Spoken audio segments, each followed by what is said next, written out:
Good morning, everyone. It is Monday again. Yay. As you can tell, am back at about 85%. The amoxicillin has taken effect and my swelling is going down.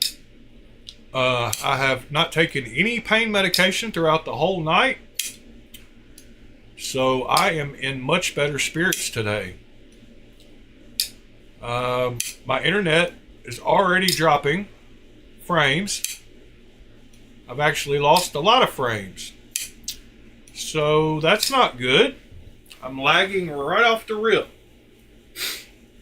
Hopefully that will stabilize.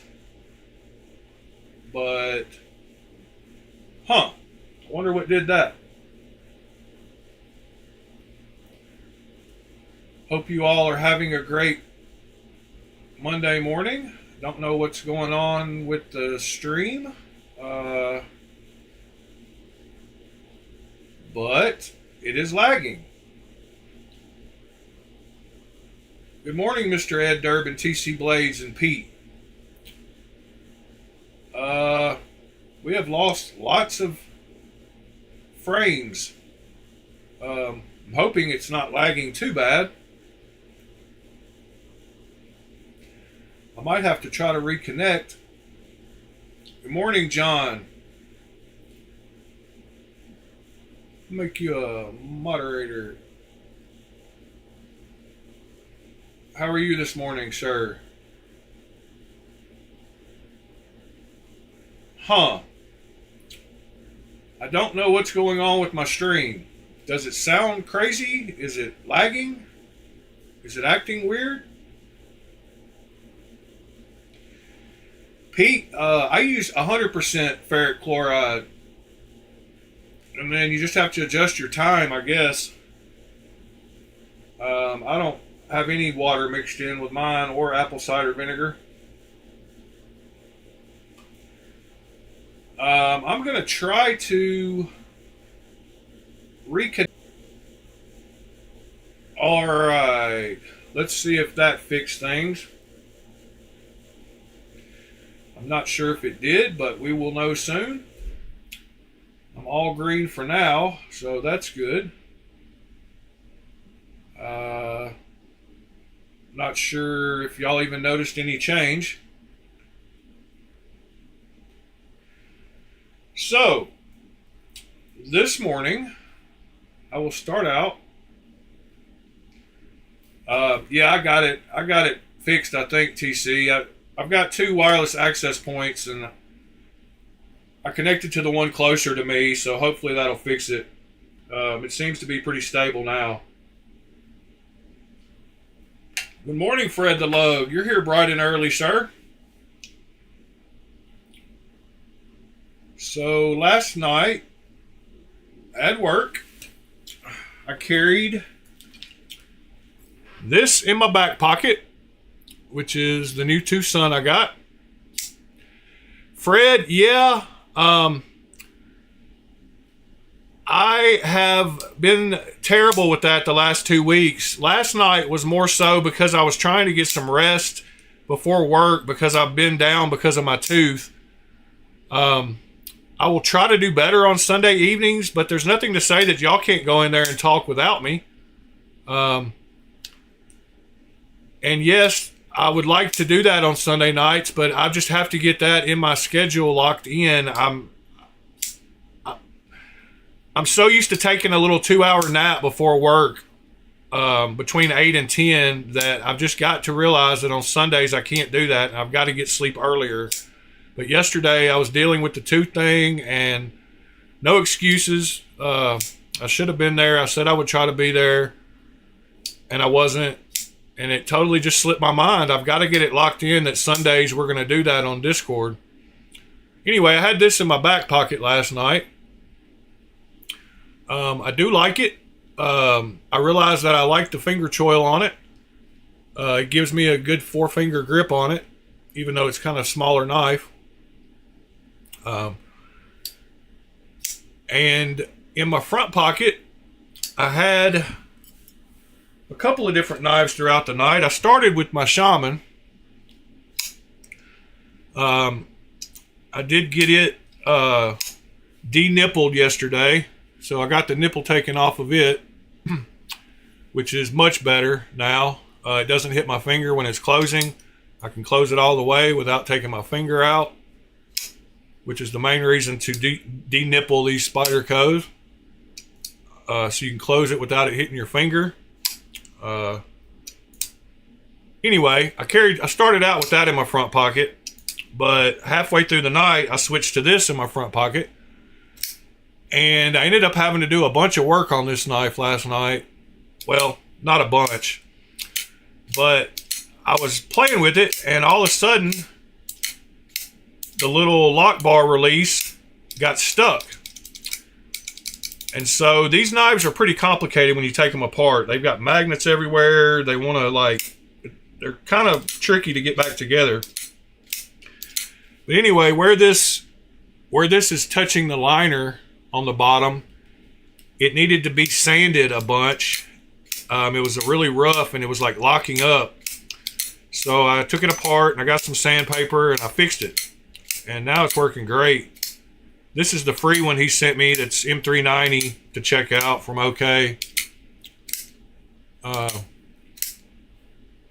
the action on this thing is great now. Hopefully it stays that way. I don't have to sand it anymore. I probably need to put a little bit of oil down in there. But this actually has better action than the other ones I got from Jufool. Which brings me to another topic that I'm going to address once, and then it's going to be over with, and I'm not going to address it again, because I've been totally transparent and honest with everything I say on here. But I made a post on my YouTube last night that I want to go over real quick in case you didn't see it. But it says this. It says, statement from Blade Alchemy. Hello everyone. I want to address some recent claims about my involvement with clone knives. Early in my knife collecting journey, I interacted with the maker of replica knives and shared some measurements and pictures of a single knife, which wasn't even a knife produced in America, but produced in Korea. It turned out that the maker already had the knife in hand a week or so later, and the knife in question never even got produced by that maker. This shows that my involvement was unnecessary and insignificant. Clone makers can buy or acquire knives from various sources, so my brief interaction didn't actually help them in any meaningful way, and I was naive thinking so. I've not had any interactions with this maker or any other makers since then. I want to make it clear that I do not support the spread of misinformation. In my live videos, I actively promote new makers and new designers, and I have a strong support system for the knife community. The accusations against me are not true and are based on a single statement from months ago. Those who follow my channel know that I constantly advocate for the growth and enrichment of our hobby. Thank you to everyone who has supported me and continues to do so. Let's keep focusing on what we love, celebrating the art and craft of knives. Thank you, Blade Alchemy. So yes, when I first got into the clone scene, I messaged a guy named Lamifshi and sent him a few pictures.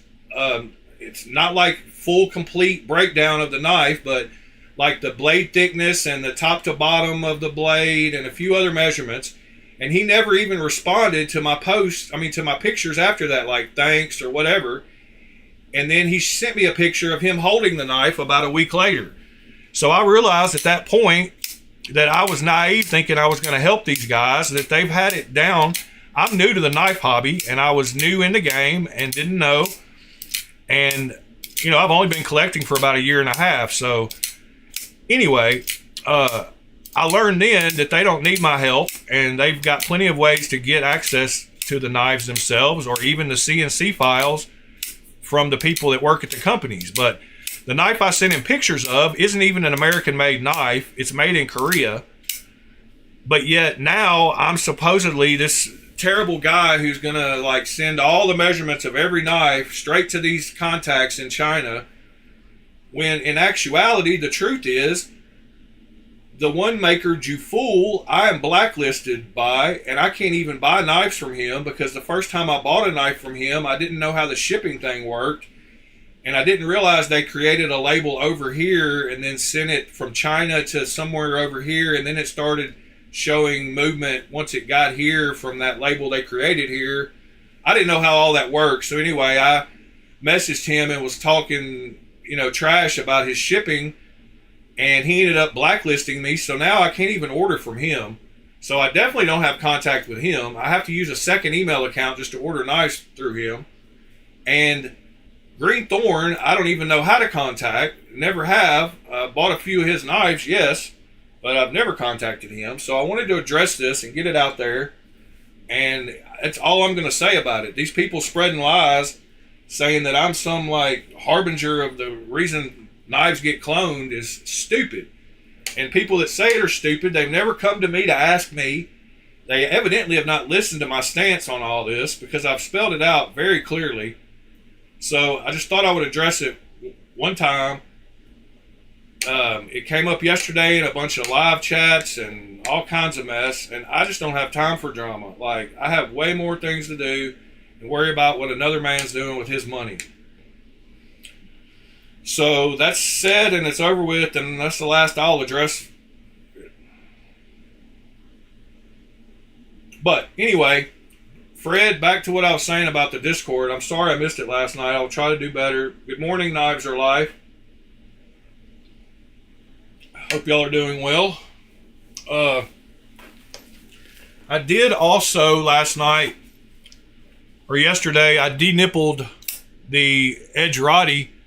So now they both closed. This one is got super good action. The detent on it's perfect. Now I can close it without it hitting my finger. If you ever get a Spyderco knife, you'll understand what I mean about the nipple hitting your finger. It's very annoying. And when I first started buying them, I thought it was a way, well, it is a way that you can use it to flick the knife open by pushing on that little tab. But I don't open a knife like that, so I didn't want it hitting me when I was closing it. So I denippled both of these yesterday. My new Dremel is working nicely. So I got that knocked out pretty quick.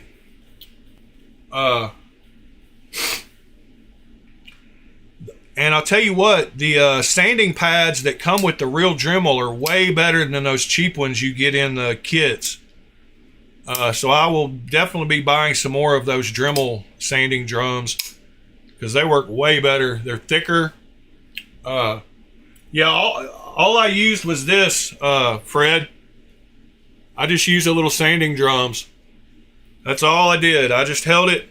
I took it apart, held the blade like this to where it's away from me, where it won't, if it does jump off, it'll jump off that direction, and I just held it on here until it ground down. I didn't mess up. I didn't hit anything else. I didn't catch anything, but that's all I used right there. Works great. I mean, you just go slow and it warm. You can feel it as you're holding the blade in your hand. You can feel it start to warm up the blade. So, yeah. And if you want to do it quickly, you can use a belt sander. But I just sit here and watch TV and just sit back and do it slowly. And I use these longer than I should. You should swap them out more often than I do, so it takes me a little longer sometimes than it should. But like I said, I just sit back and watch TV and do it. And these sanding discs or drums are way better than original Dremel quality. They're thick. Let me see if I got one that's still fresh here. So they just they're a lot thicker.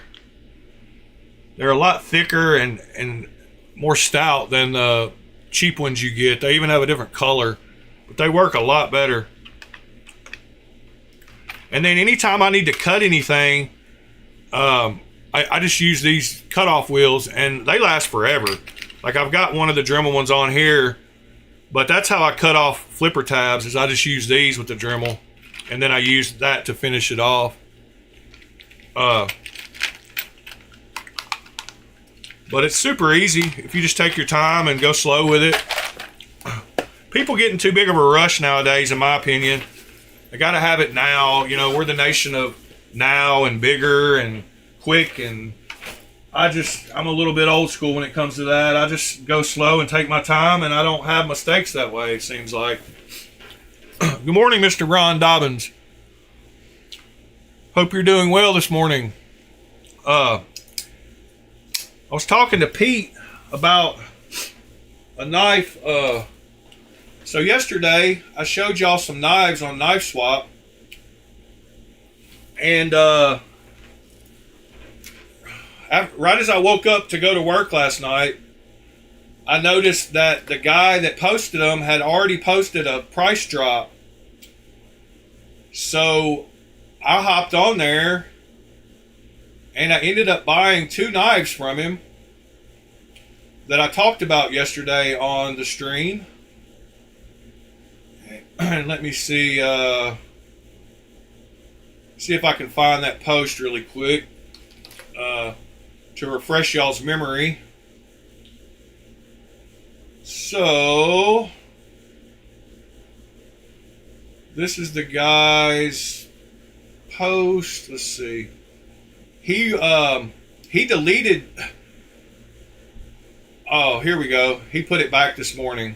All right, so this was the post from yesterday that I showed y'all when we were browsing Knife Swap. It is this one right here. So it's the guy that had the Devo Buzz, the plain Jane Devo Buzz with the Zerkatai backspacer. And I already had a Devo Buzz, but I wanted a plain Jane one instead of the black one that I got. So I liked that one. And as you can see, it's in great condition. Doesn't look like it's ever been used. No marks on it. He evidently can't open it, or the video's messed up or something. But anyway, and then the other one was the Hogue Misto. So I liked it because it looks kind of like a bug out, but it's not made by crappy Benchmade. And I love my Hogue RSK that I have. And I've been wanting a Hogue Deca for a while, so I thought I would try this one out and see how I like it. I like the shape of the bug out, and this one has I like this. I like the milling on the scales. I like everything about it. I think I'll like that knife. But I got a heck of a deal on both of them. So yesterday he had them posted for $180 and $175. And so that's $355. I got them both for $280.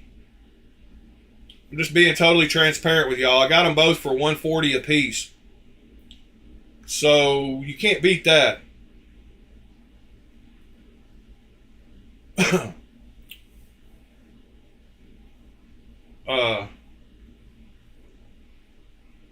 I was surprised he took it, but he had them drop down to $155 and $150, so I just offered him, I started out with $140 for the Misto, and then I was like, well, will you just take $280 for both of them? And he said, yeah. So now I've got,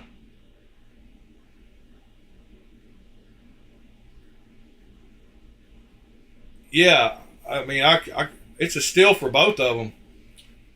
I love Knife Swap. Like, I'm addicted to Knife Swap. Fred, that's awesome. I would like to see that sometime. But I already have this one. It's been in the box since I got it. I haven't even taken it out. But this is the black version with the Zerkatai backspacer. And it's in perfect condition too. Blade doesn't look like it's been touched. It's flawless. It's got some fingerprints on it. There's no snails on it. Perfectly clean everywhere, just some oil. The action on it's perfect. So I'm going to be getting rid of this one.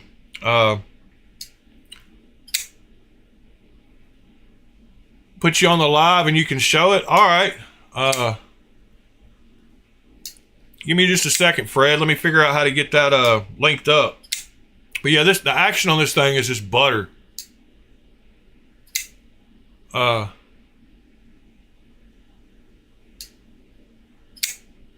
mean, the action on this thing is amazing.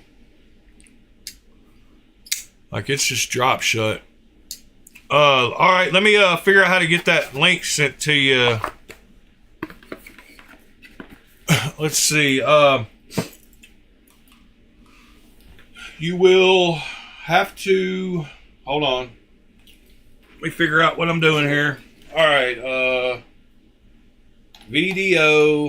All right. All right. I think I fixed it now where there's no password.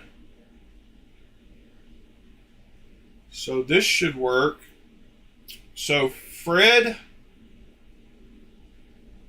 I'm posting a link in the link channel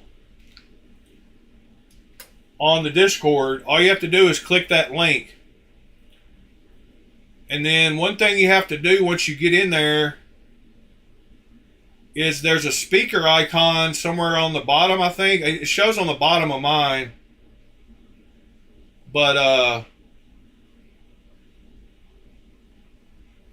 it might show somewhere else on yours, but you have to hit that speaker icon or you will get double feedback. We'll get doubling. Sorry.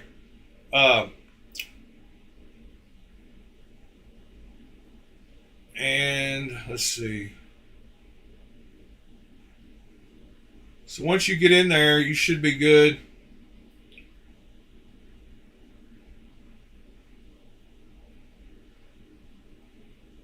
Alrighty, what's going on with this thing?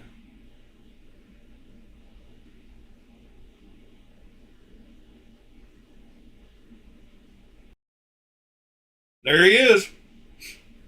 It worked.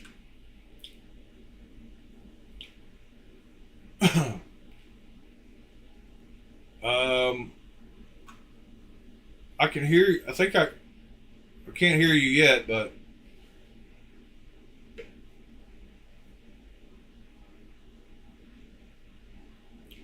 yep, now I can hear you perfect. There's not a delay between me and you. There shouldn't be.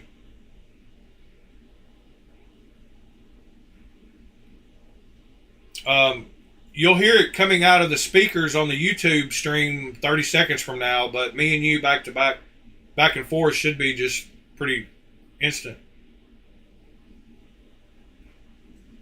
Yeah. So turn the volume down on your YouTube stream if you have it coming out of somewhere. Yeah. All right. Let me get you added here. Let me figure out how to add you to the stream. Hold on just a second. Copy solo video link. All right, window capture, properties, post, 1920 by 1080, turn you on. There we go. You're on the stream. And hold on, let me make sure your audio is coming through. Yep, your audio should be coming through now too, so you should be good to go.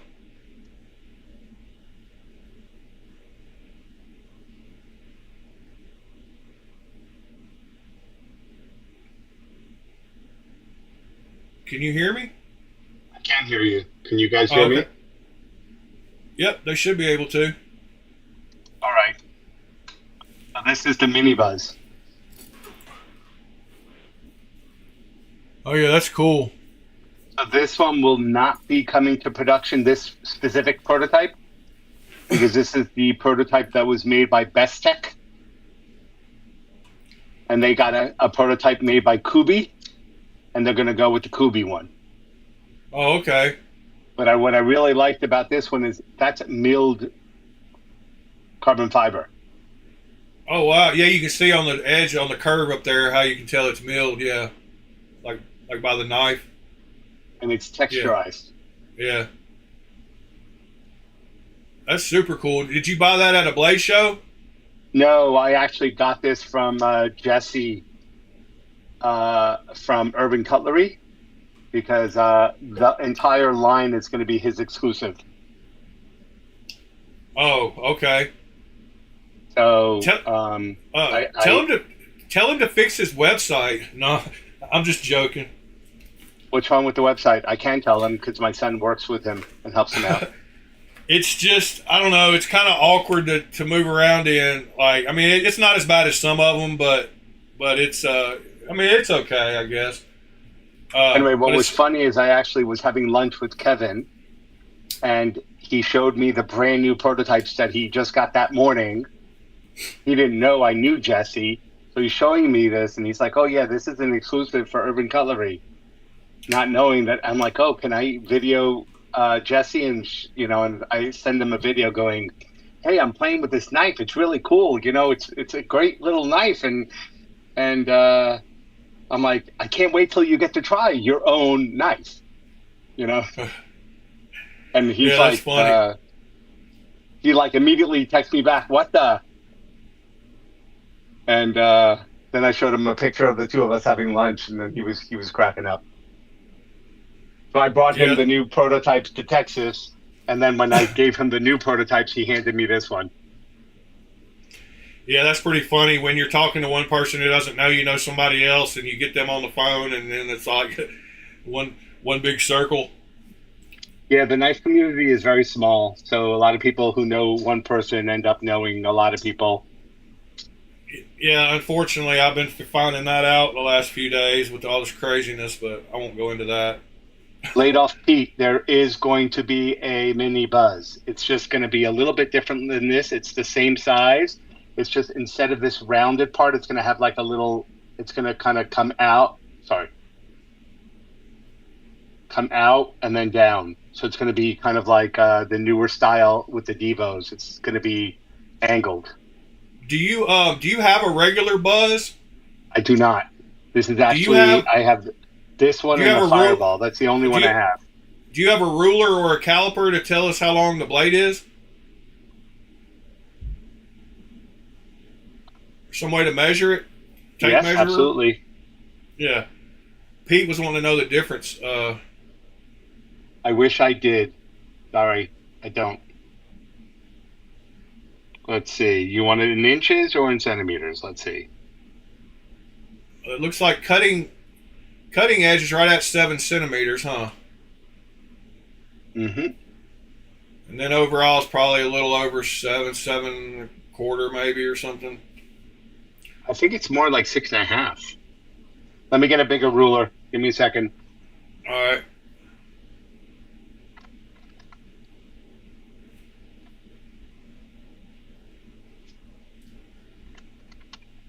Yeah, it looks pretty. Pete, it looks like a 2.7 inch blade or something. 2.8 inch maybe.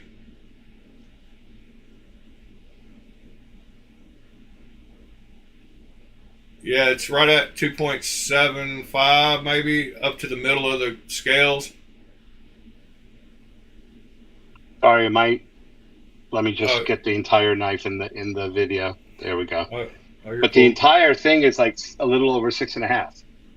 Yeah, 6.8 or something. 6.6 and 3/4. Yeah, or yeah, maybe even less than that. Pete likes the mini Devos. Well, this one's great because it's not too small. When you hold it in your hand, does it? Can you get all 4 fingers or 3.5? Like yeah, 3.5. If you go down below the curve, like I mean, where it's comfortable below the little curve up there. I mean, yeah, you can get 4 on it, but that's about 3.5. Yeah, yeah, that's a good size.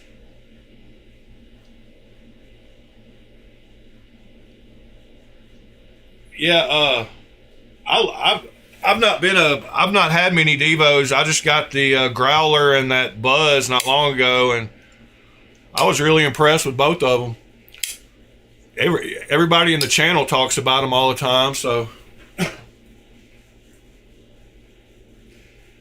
Yeah, it's about the same size as a Sibin, huh? That's not the Sidon. That is a prototype Orlock. Oh yeah, that is different blade. My fault. That is Tactical Terry's new knife. He goes It's by 1931 Leatherworks on most of the Discords and YouTube channels now. all right. So that's called the Orlock. Yeah, it's coming out in September. That's awesome. Yeah, that's about the exact same size though.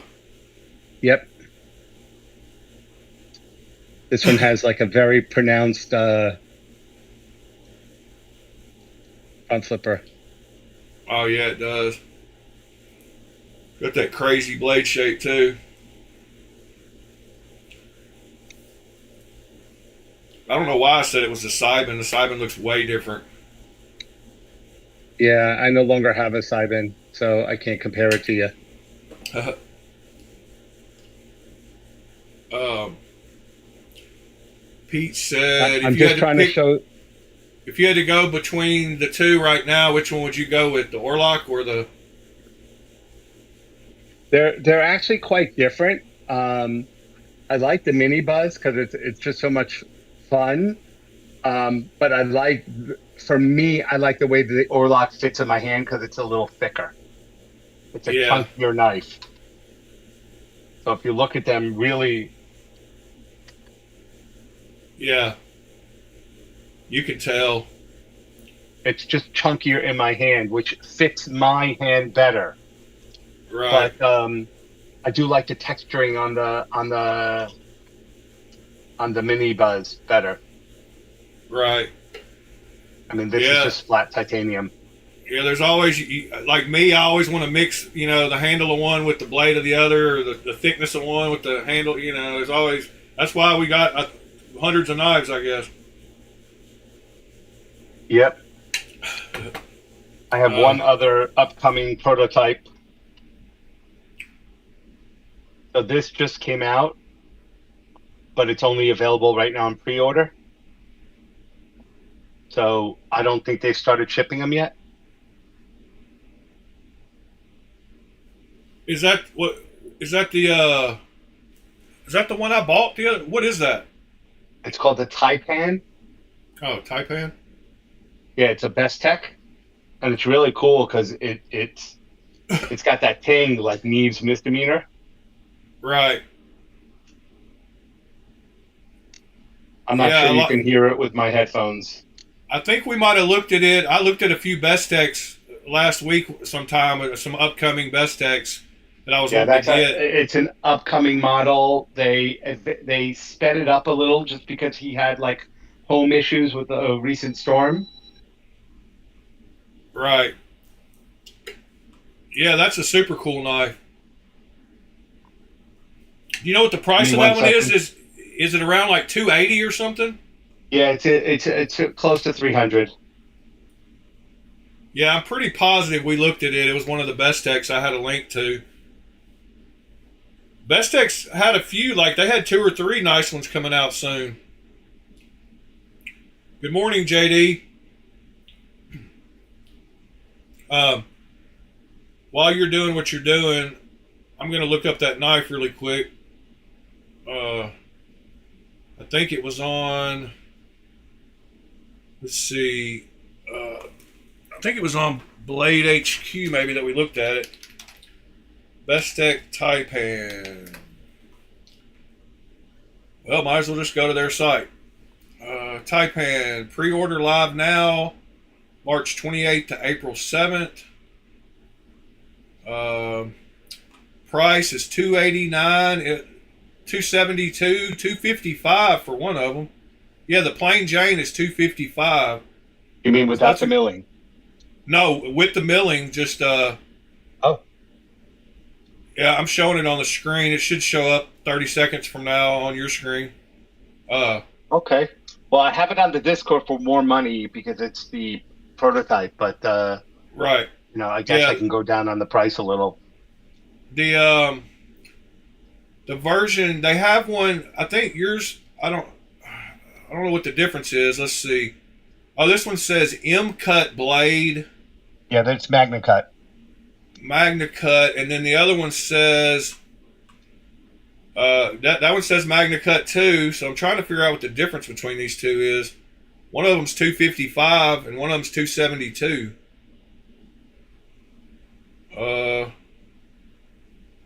I'm not noticing any difference. 2503, 2503. They look the same. I don't know. Are they still both available? Yeah, you can add them to cart. Okay, well.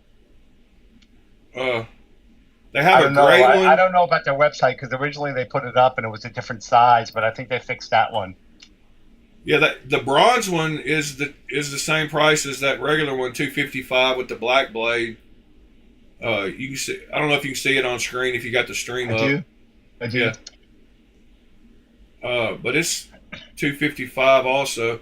I don't know if they have any promo codes or anything for their site either, but I don't know. Yeah. I don't know. It's a great knife. I would recommend it for someone who wants it. Has a nice ting to it, great in hand, really fun milling pattern on it. Yeah, I think that was one we looked at, and then this. I think I looked at this VK, the new VK Coos that they came out with. Yeah, VK has a lot of new models coming out. I really like his work. The one I'm most interested in is the new Riot one. That is it's one of those pivot button locks, but it's with the VK like look to it. Right. Yeah, he's got I have a one picture right on here. my phone from Texas, from Blade Show, Texas, but they would not sell it to me. I'm wondering if this is it or if this is a frame lock. Let me see. No, I mean this is Best Tech. It's not sold by Best Tech. The one I'm talking about. Oh, okay. It's Riot, or it's. No, yeah, it's Riot exactly. Okay. Let's see if I have it. Let's see. What was it called again? It didn't have a name. That was the thing. You can't actually look it up. So it's still unnamed. A lot of them, there's only certain knives I'm allowed to show. Yeah. Because. Yeah,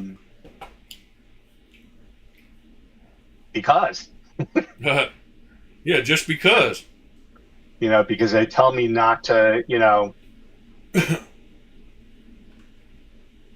no doubt. And you know what? They trust you when you don't show what they tell you not to show, Right. Yeah, and if you want to keep being able to get stuff early, you obey the rules. Exactly. And you you basically be nice. Or else they just won't help you out next time. Yeah, so the difference between those two, they had time to do a little research. One of them is bead blasted and the other one is stone washed. So it looks like the one you have is bead blasted and it's the more expensive version. Okay, can I show you my screen? Do I have the ability to do a screen share? That's an upload. Hold on. Just give me a second. I think I can. Wow, I can. Can you? Yep. Window and this one here.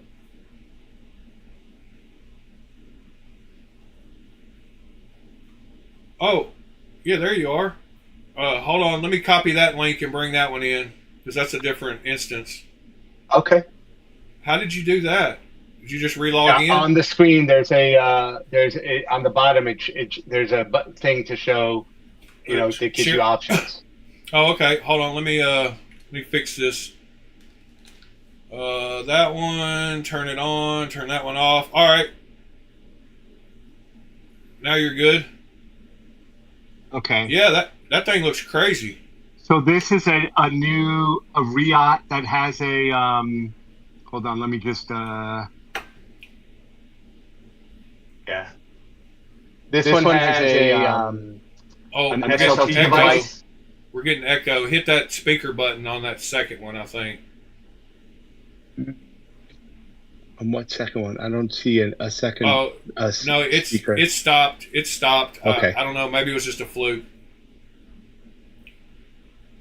Are you seeing my? Okay, So this one here, it doesn't have a name yet, but it's a brand new Riot. It's a GTC design knife, and it has a SLT device on it. Right. Like my whatever. Like the solid. And the like my solid. ZT0055. Right. They have a new mini solid coming out called the Coral, by the way. Oh, do they? Yeah, we does. It's the same thing in 3 inches. Oh, wow. Yeah, that'll be a cool knife. Yeah, he's working on some crazy stuff himself too. That knife that doesn't have any hardware, you know. Yeah, we have one coming in on. He's making us a full-on custom one for us, for my son and I. Gustavo. Oh, that's awesome. Yeah, that one. It's basically we're discussing with him mechanisms, and we actually got a few more things added to it that he's never tried before, and he was satisfied with how it came out. So he's going to give it to us in Atlanta. Is that the new Dylan Mallory? This is Dylan Mallory's next knife, being made by Artisan Cutlery.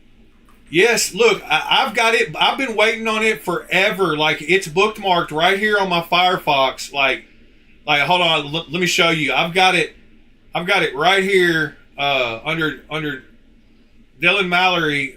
Whenever I go, like, I've been looking on his website, but is it this one, the one that's called the Horn? It's some word. It's called the Kiris. Yeah, I think it's called the Kiris.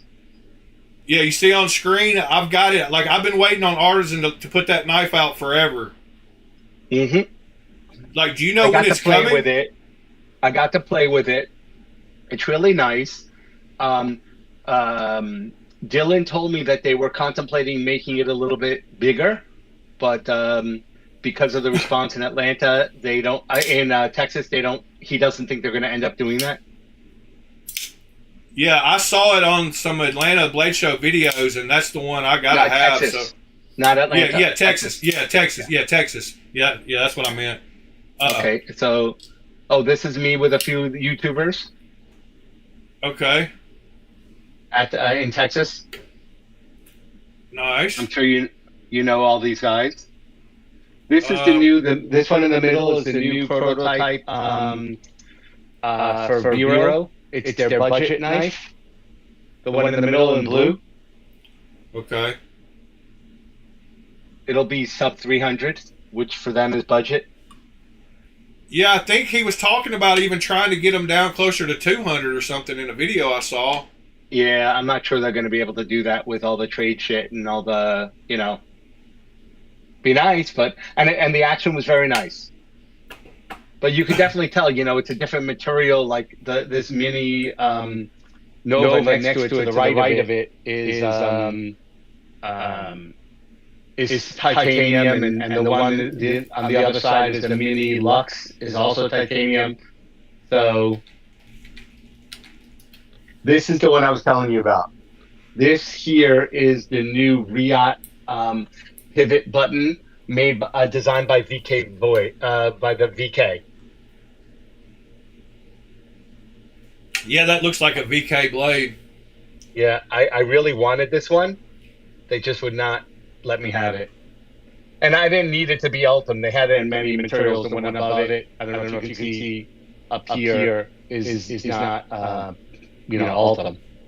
But I just the Ultim took the best picture. Right. And I like to see the mechanism also, so that the Ultim actually shows the lining inside. Yeah. So it's a button actuated frame lock, or is it one of those center? No. So have you not played with any of the new Riot pivot locks, the PLXE, the PLXT, and the PLXF? Yeah. It's the same thing. It's just. But it looks like the button is up. It's not on the pivot. Sure it is. It's just smaller than the previous ones. What's that other thing then? Is that a lock? Yeah, that's a lock. A secondary lock, so you can keep it locked closed or keep it locked open. All right. Yeah, I wasn't looking close. I didn't see that you could slide it. I thought that was the button. No, I've got one of the XT or whatever I've got one of them. Yeah. So it's the same idea. It's just with a new shape. And what I really liked was that a pronounced front flipper, because that's my favorite deployment mechanism. Right. Currently. Yeah, that's a cool looking knife. I like it when it's closed. Closed. The way it looks closed matters to me. You know, like. Well, this one looks a lot more like VK's other designs. Yeah. I've got the Kaiser VK1FL. It's an older model, but it's kind of shaped like that. It's got that wild shape. There's the Orlock again. That's Mr. Eddie, if any of you guys know him. This is a Vulcan knife. Probably, it's one of the most well-priced custom knives out there. He does such a good job. Look at that milling on the blade. Did you say Volta? Vulcan. Oh, Vulcan? Okay. Yeah. Yeah, I got so you. he makes these in his garage.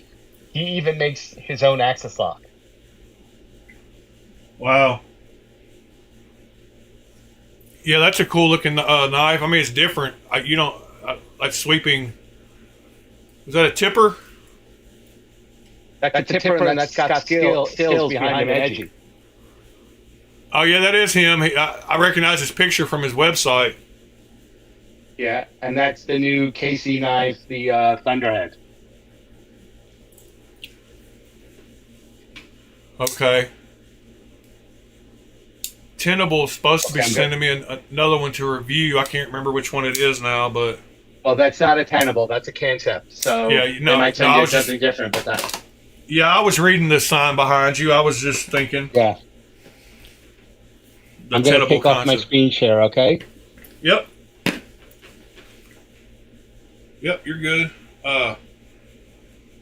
So, yeah. Okay, and somebody asked me to show the Shiro. Troy asked me to show the Shiro again. Here's my here's that VK1FL.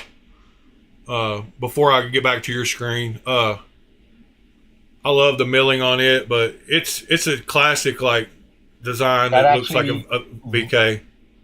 Actually, that looks exactly like a mini Goblin, the Koenig version. Yeah, but it looks great closed. It's got and I love when they put the flippers inset into the scale so that when you flip it around, it doesn't stick out the other side. Yeah, that's very popular now. Yeah, like EMP, EDC does that with all their relative and all that stuff. But I always end up deleting flippers on a lot of knives, so I prefer if they just sit flush like that once you open it, because it just makes for cleaner lines. I mean, I don't know, flippers ruin the lines on a lot of knives. Yeah, here, I'm coming back to you now. Let's see.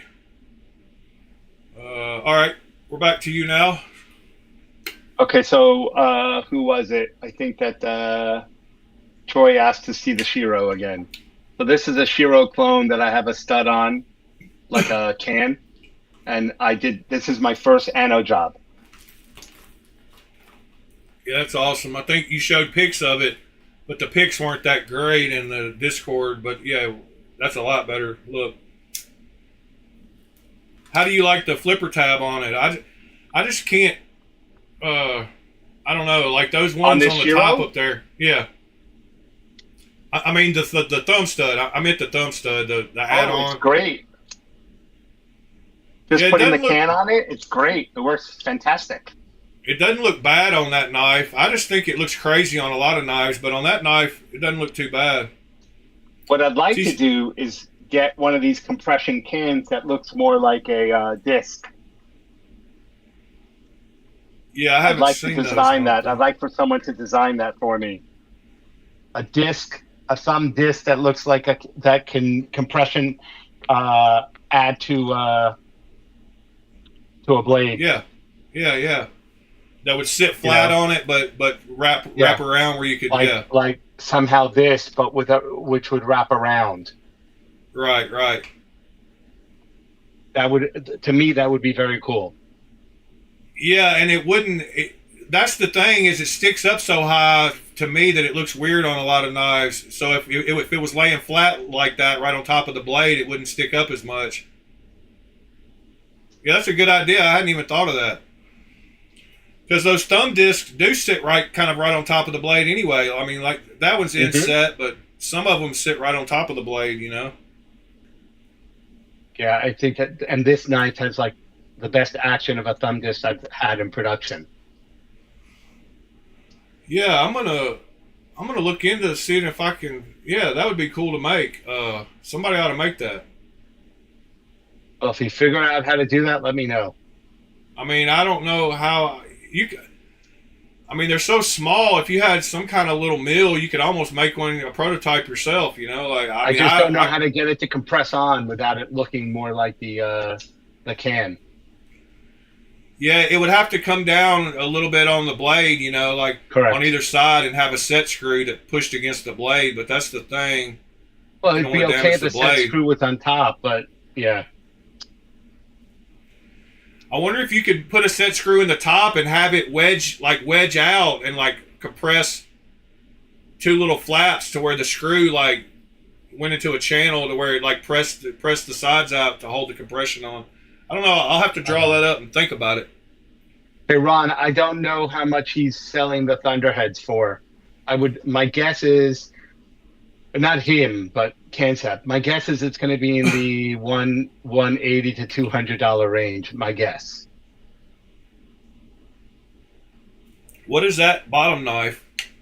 Oh, so this is it's called the Indiana Knives EDZ, and I just had it lasered. So it was flat titanium with Vanex steel, and we just had this laser work done. Who do you get to do your lasering? Alex at Laser Perfect Customs. Okay. And he's phenomenal. Ed Durbin has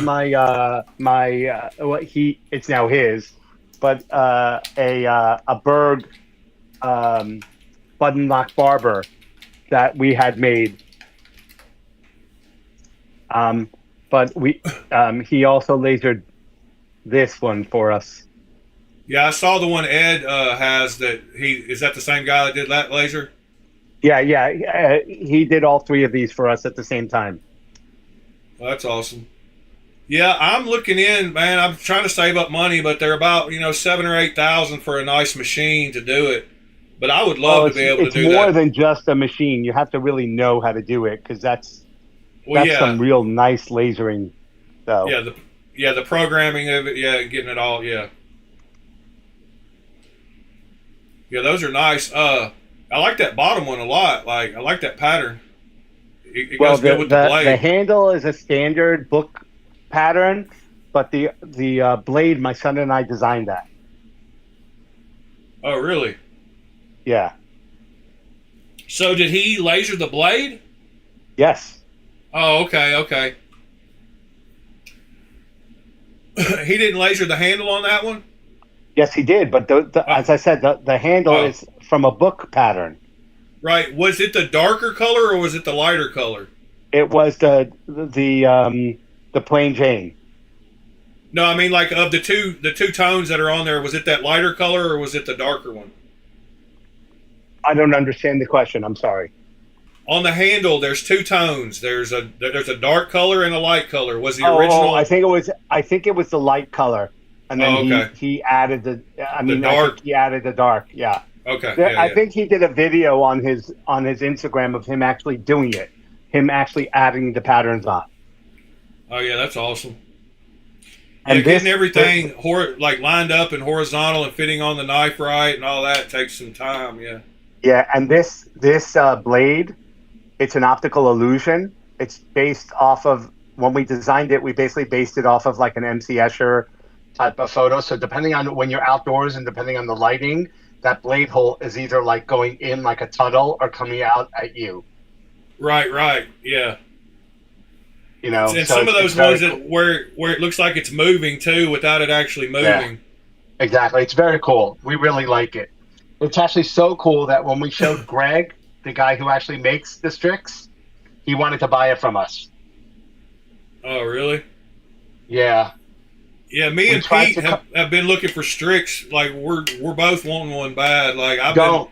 Well, he's about to come out with a batch, right? That's why I wouldn't go buy now unless you were getting it for a deal. I would just Yeah. wait for the new one. So he's not coming out with a batch now. He's starting a pre-order that'll start at Blade Show, and then it'll probably go out to the public like the day after Blade Show ends. There will Okay. be I think he's going to put an inlay version that's only available for people at Blade Show. Do you But know if like the an additional, prices are like around 350 or something? I think it's going to be about $50 more than the previous model. So I think it's going to Okay. start around 4 because, and he basically told me it's because of the cost of the knives. They're actually costing more. It's been 3 years since he made the last batch, or 2.5 to 3 years. Right. Right. So, Uh.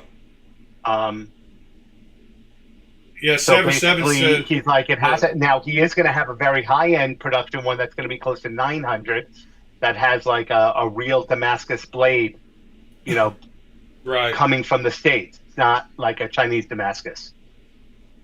Yeah. Yeah. Just like all of them are doing with the high. They have like a high $800, $900 version with real Damascus.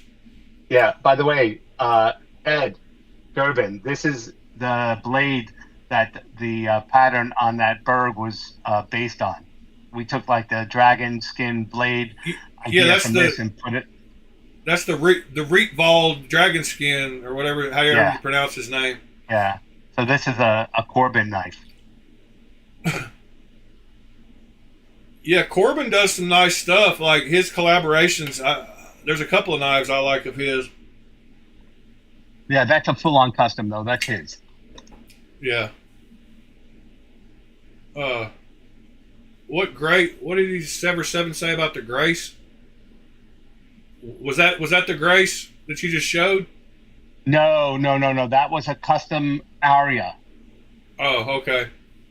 No, that's a full on custom. There's only, he doesn't make this too often. Yeah. Your camera looks really good. TC, notice that? No, I'm just joking, TC. I had a problem with TC's camera last time he popped on, and I thought it was we couldn't get it figured out. I don't know what was going on, but yours looks great. And this is actually downgraded. So when I went onto your stream, it downgraded from 4K to 720. Yeah, yeah. It helps with the stream and the lag and all Yeah, that. I'm just saying Yeah. that it automatically Yeah. downgraded. It wouldn't let me Yeah. keep it at the high res. Yeah, I have it set to where I think you can Yeah, go up here. to 1080p, but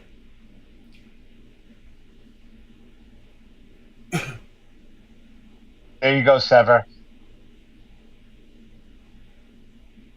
yeah, that's awesome. What else you got new to show us? Oh, I have plenty of knives, but I don't know how high end you want to look at. I can show you Whatever. other production ones that I have. Show us Or a few knives that customs. we've modified. Show us a few customs that we can't afford.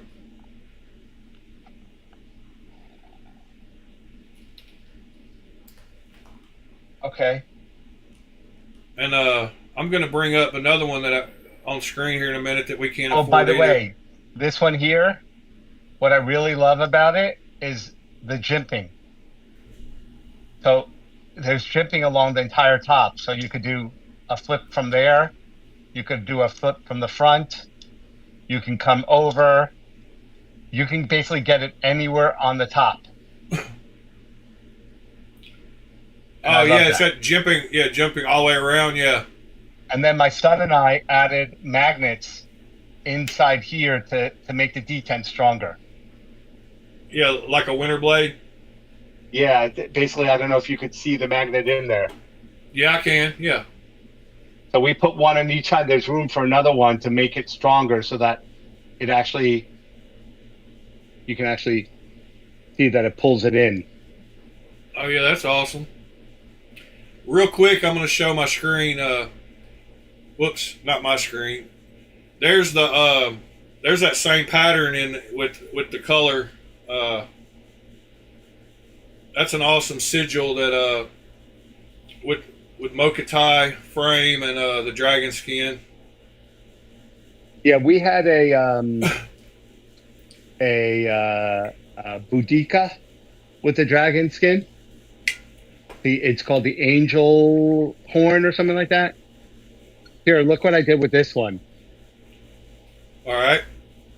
So this is a Tempest Knives Microjet, and this is my first. So excuse the non-professional version of this, but I dremeled this out to get access to the front part of the blade, so I can front flip it.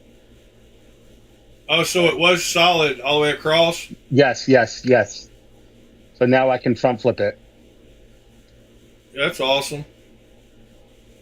I've got the Jetstream, which is the big model of that one. Right. I like smaller knives, so. Yeah. And the Jetstream has a weird, like, the blade tilts upward a little bit. Yeah, it's got a hump. Yeah. So here's a real one, by the way. Yeah. And this one was anodized by Colin. Uh-oh, the cat wants to play with the knives. My cat loves knives. Like father, like son, huh? Yeah. Okay, you cannot sit on the knife. Okay? Sorry. Anyway. That one was anodized. Yeah, show us something. Show us a good custom.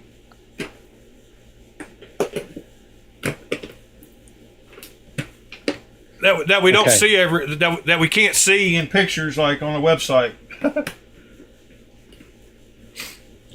I mean, we can't see any of those customized, modified ones either. But wow, that's pretty. So this is a transient. But what's special about this one is that this one my son and I designed.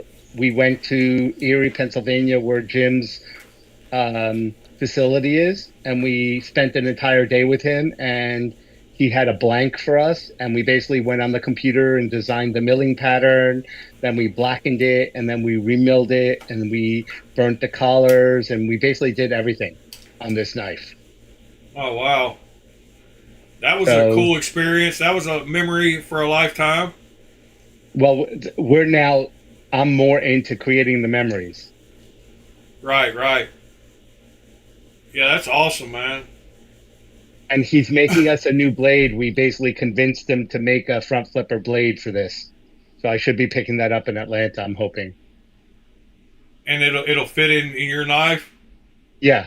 Basically, it's just going to have a little protrusion up. I mean, you can front flip this one, but it's not 100% always working for me. Right. But you can really get grip on it. Yeah. We basically showed him because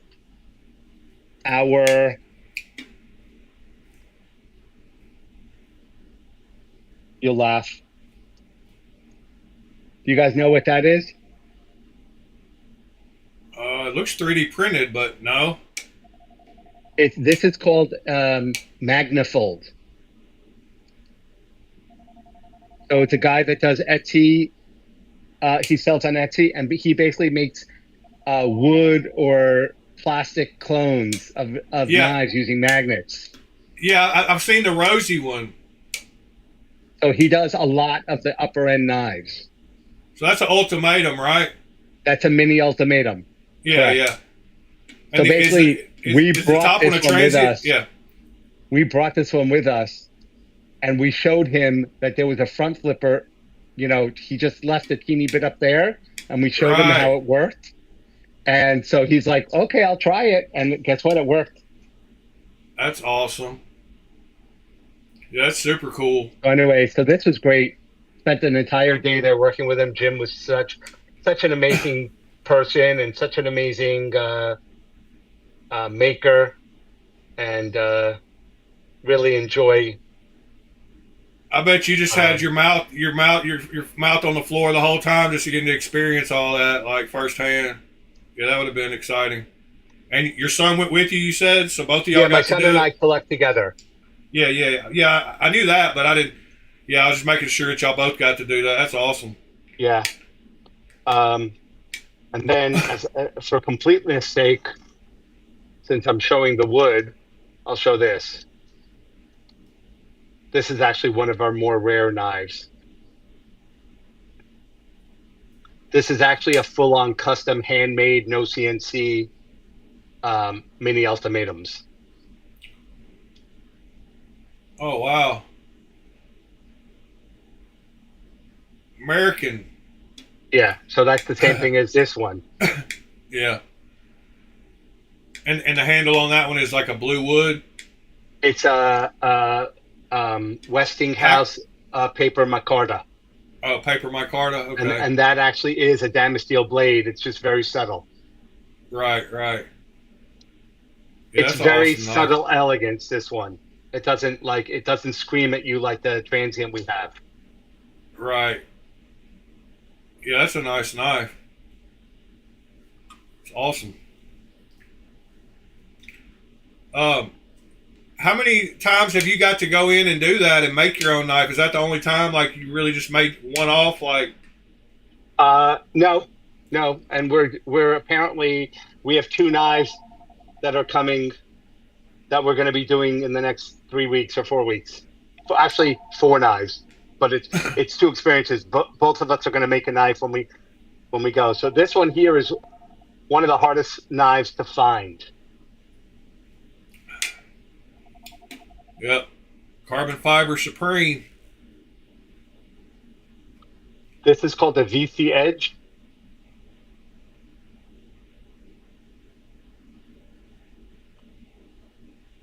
And what's cool is you can actually see how deep that blade goes into the carbon fiber.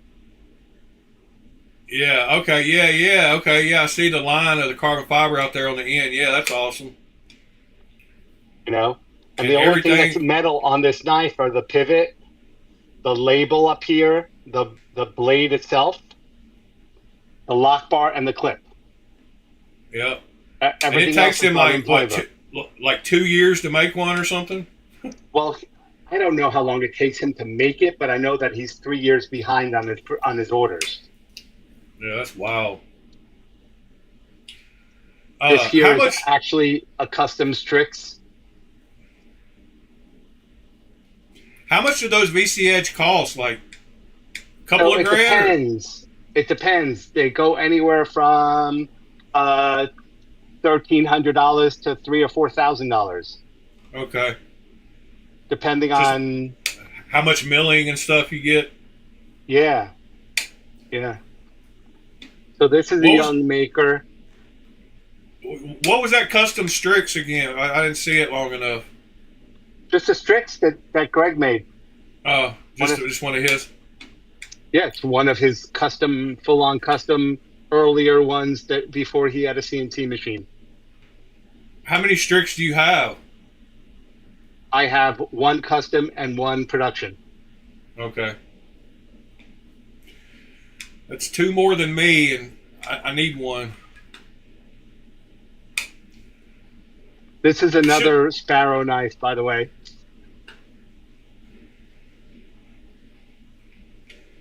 Yeah, I like everything about it except for the holes.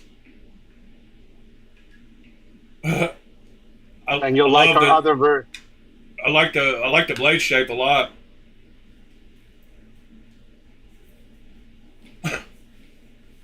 What'd you say that new maker is? That top one there? Okay, so this one, his name is Zach Perlow. It's a nice harpoon. The recurve. I just get scared when sharpening recurves. Like, I don't mind the way they look, but I just don't want them to ever get dull. Yeah, I don't really use my knife, so I'm not that worried about it. Yeah, I don't use one single knife enough that I can't just strop it and get it back to pretty close to where it was. I swap out so often that... Plus, a lot of these custom makers, if you send it to them, they'll tune them for free.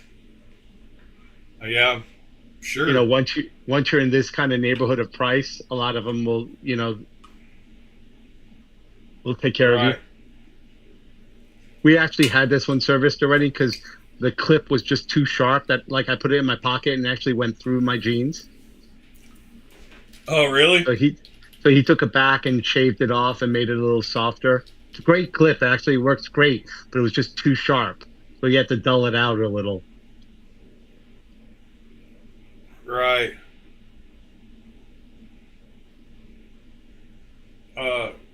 What happened to the?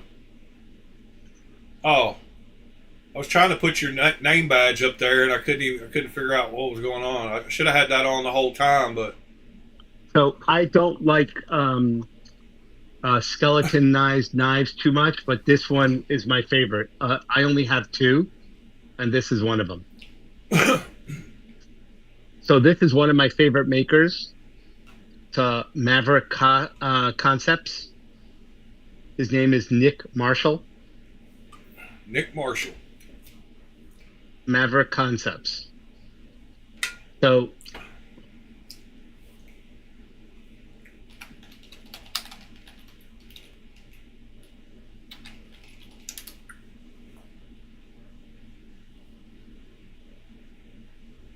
I just like Yeah. that this is a very plain handle and the blade is very like loud.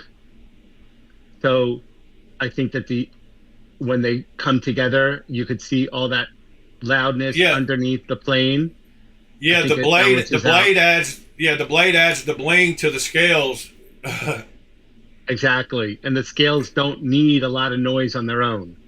Right, right. Yeah, that's a I good think that, a lot of people, when they do knives like this, they want a fancy scale and a fancy blade. And I'm like, you're overdoing it. yeah, you're doing too much.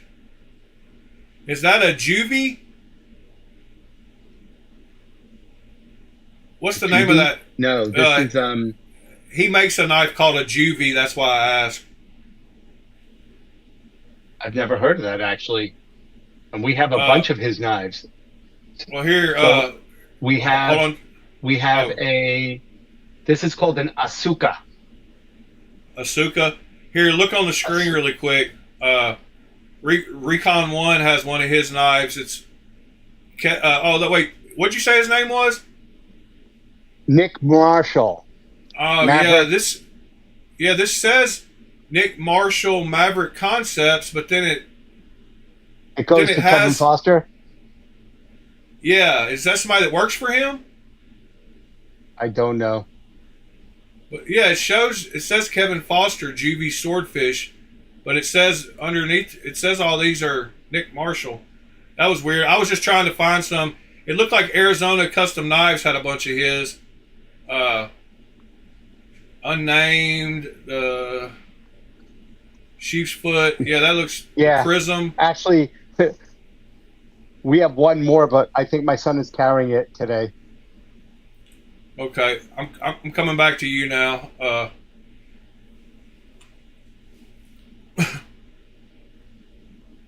Are those all his? Yeah, these are all Nick Marshall's. Nice. So this one is an integral. This one's called the Wren. This is a one-off, and it's also an integral, but the whole thing is mokume.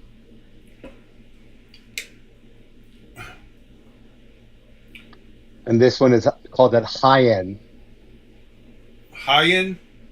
Hien, H-E-I-N.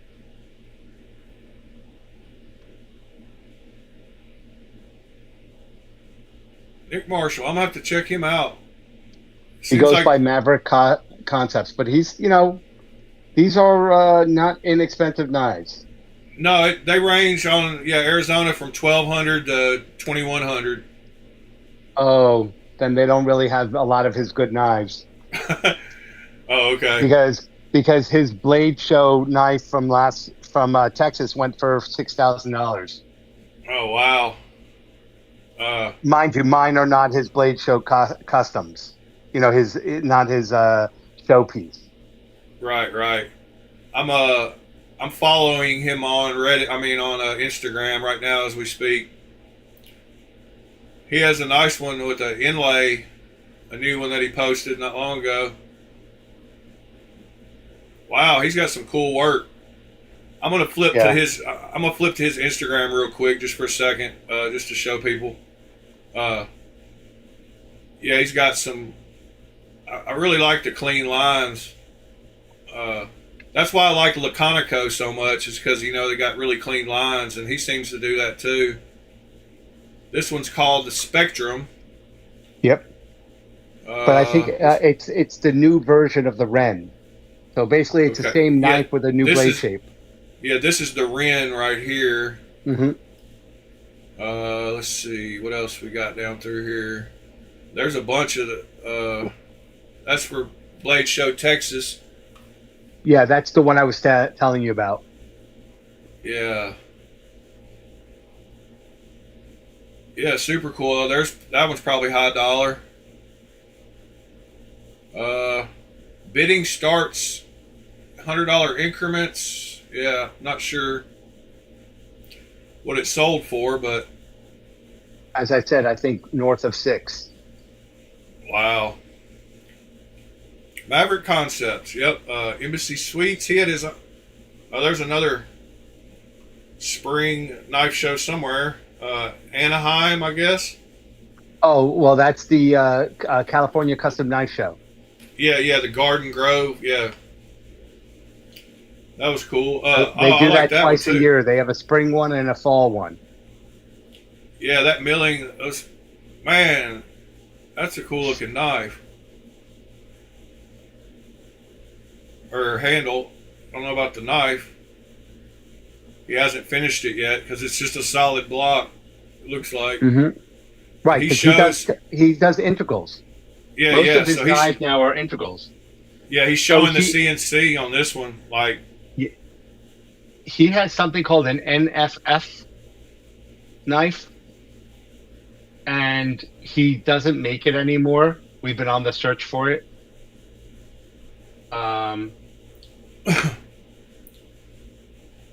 Wow, that's and the Asuka. Yeah, that's the one I showed you.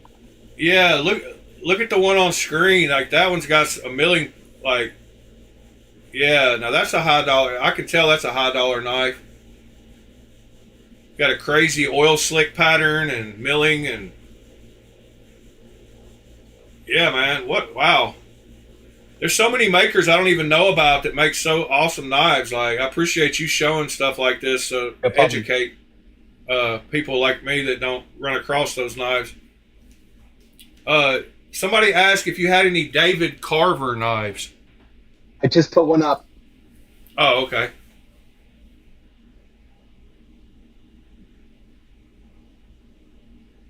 So this is an old piece of his that I gave to him in Texas, and he fixed it up for me.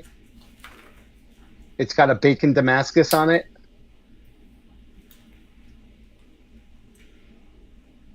That's a thick blade too, huh? Yeah. But it's a very interesting grind too. I don't know if you can see. Yeah, it's like a chisel grind on both sides, like double chisel. Crazy. Yeah, you can look at the cross section of the Damascus. Yeah, how it slants up. Yeah. Oh, that's fake. That's fake Damascus. No, I'm just joking. Some people show the ends of their knives to prove it's real. Like when it's etched on and stuff. Oh, this wow. is not Damascus. This is called SG2 Takafu, and it's a Japanese blade. Yeah, I was about to say it looks Japanese. Who makes that? The knife Takasu? is South African, but take a look at the top of the blade. Do you see that this is layered steel? This is not like mixed steel like a Damascus. Yeah, it's laminate. Yeah, it's laminate. It's 2 layers. Yeah, it's 3 layers. And then he brought the blade all the way back to the back. So that's also part of the same steel. Oh, so he cut it out to make the back spacer. That's awesome. Yeah, and then he does the hand milling. And to get that thickness the same all the way even, like that's talent. Yeah. Yeah. Man, I love that blue. That's a classy looking knife right there. Yeah, this is actually one of our first book spots, and it was amazing experience. The action on it looks crazy too. Like guillotine, like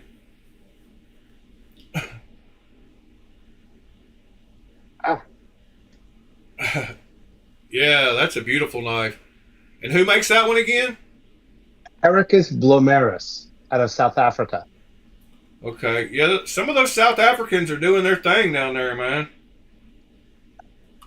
That's where Well, the the most dragon popular skin. South African knife maker, we all think it's an American knife, but it's really the guy South African, Chris Reeves. Yeah, yeah. And that dragon skin comes from South Africa. Like, This is Trevor Berger, another South African. yeah, you were talking about him. We looked up a burger knife the other day on stream. Is that I guess those are milled. That's just a milled blade, but No, that's Takafu. Same thing as uh, the uh, one as the uh, Heracus. oh, okay. So does it? You Yeah, can okay. actually see the Yeah, line on the top. yeah, yeah. So we Wow. don't really customize custom knives. So I would put a stud in this if it wasn't a custom. Yeah. So this, by it being compression, if I took it off and just cleaned the blade, I could sell it off. Right.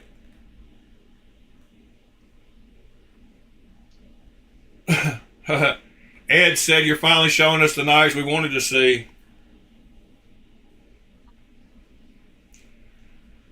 Uh, Ed won't ever show us his collection though. His I daughters are the know only that. ones He that get won't to even see show that. me. Yeah, I know.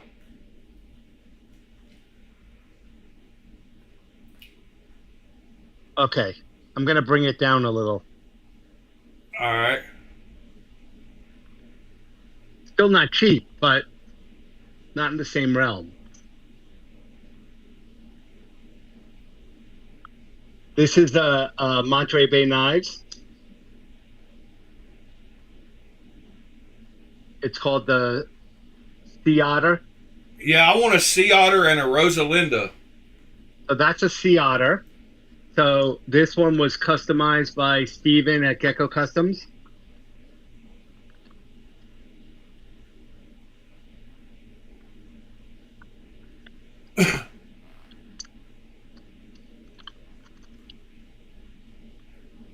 Yeah, the sea otter and the Rosalinda are on my list. I just haven't found one yet.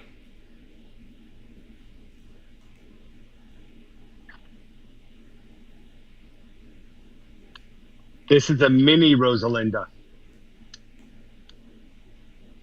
Yep, that probably fits your hands perfect. And this is ZDP 189. Yeah, I've heard about that steel. I've never gotten a knife at that steel. Well, the Rosalindas come with that steel. So if you end up getting a Okay. Rosalinda, you will have that steel. All right. Well, Otherwise you find it like I think Chop has some on their knives, and then also you would find it on Rocksteads. Anyway, okay. this one was customized by Steven at Gecko Customs, and I don't know if you see the insert inside those decorative speed holes. Yeah. They're decorative. They're not actually speed holes. That's Zerkatai? Yeah, And the clip Zerkatai? yeah. It's matching. It's the same piece. It's And from the the pivot, same piece. pivot is And then you can titanium. see that Steven put his logo in the release. Right. The Gecko Yeah. custom logo. That's awesome. Yeah, I don't mind speed holes like that have a decorative fill in them, but I don't know. Holes just get on my nerves because everybody seems to add them nowadays. But I guess that's what people want, so who am I to say? We added it to our custom transient. I don't know if you see because we milled it out on the inside. So it's black on the inside. Yeah. And then what yeah. happens is that it almost looks like a skeleton because you can see right through. Right. Right? And what happens also is that this is the hyper radial. So it's a radial pattern, and those little speed holes are inside they're on the foci of the radial pattern. Yeah, so they're all in the center of the circles. Exactly. That was the goal there. Except for that one at the top on the back. Because that's a screw. Oh, is that a screw? Okay. Yeah.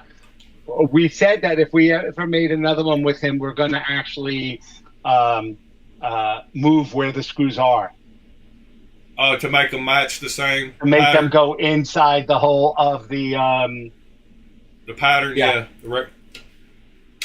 And he said that Yeah. he could do that with us. Yeah, that's awesome. Good morning, DC. DC bought a bunch of knives from me just to give away to his friends and coworkers that didn't have a knife, so that's always a good thing to see. So me and Sever threw in a couple extra knives for him since he's giving them out. Very nice. Yeah, Sever wanted to buy a few knives from me and then ended up not being able to. Yeah. So my collection is mostly customs. My production knives are mostly like if I don't modify them, I buy them, I send them to my buddies who do reviews on them, and then I sell them. Yeah. You know, but I normally don't keep them. This is a production knife of a custom maker that's phenomenal. It's probably one of my best production knife feeling knives. It's it's a Gareth Bull knife, another South African. Yep.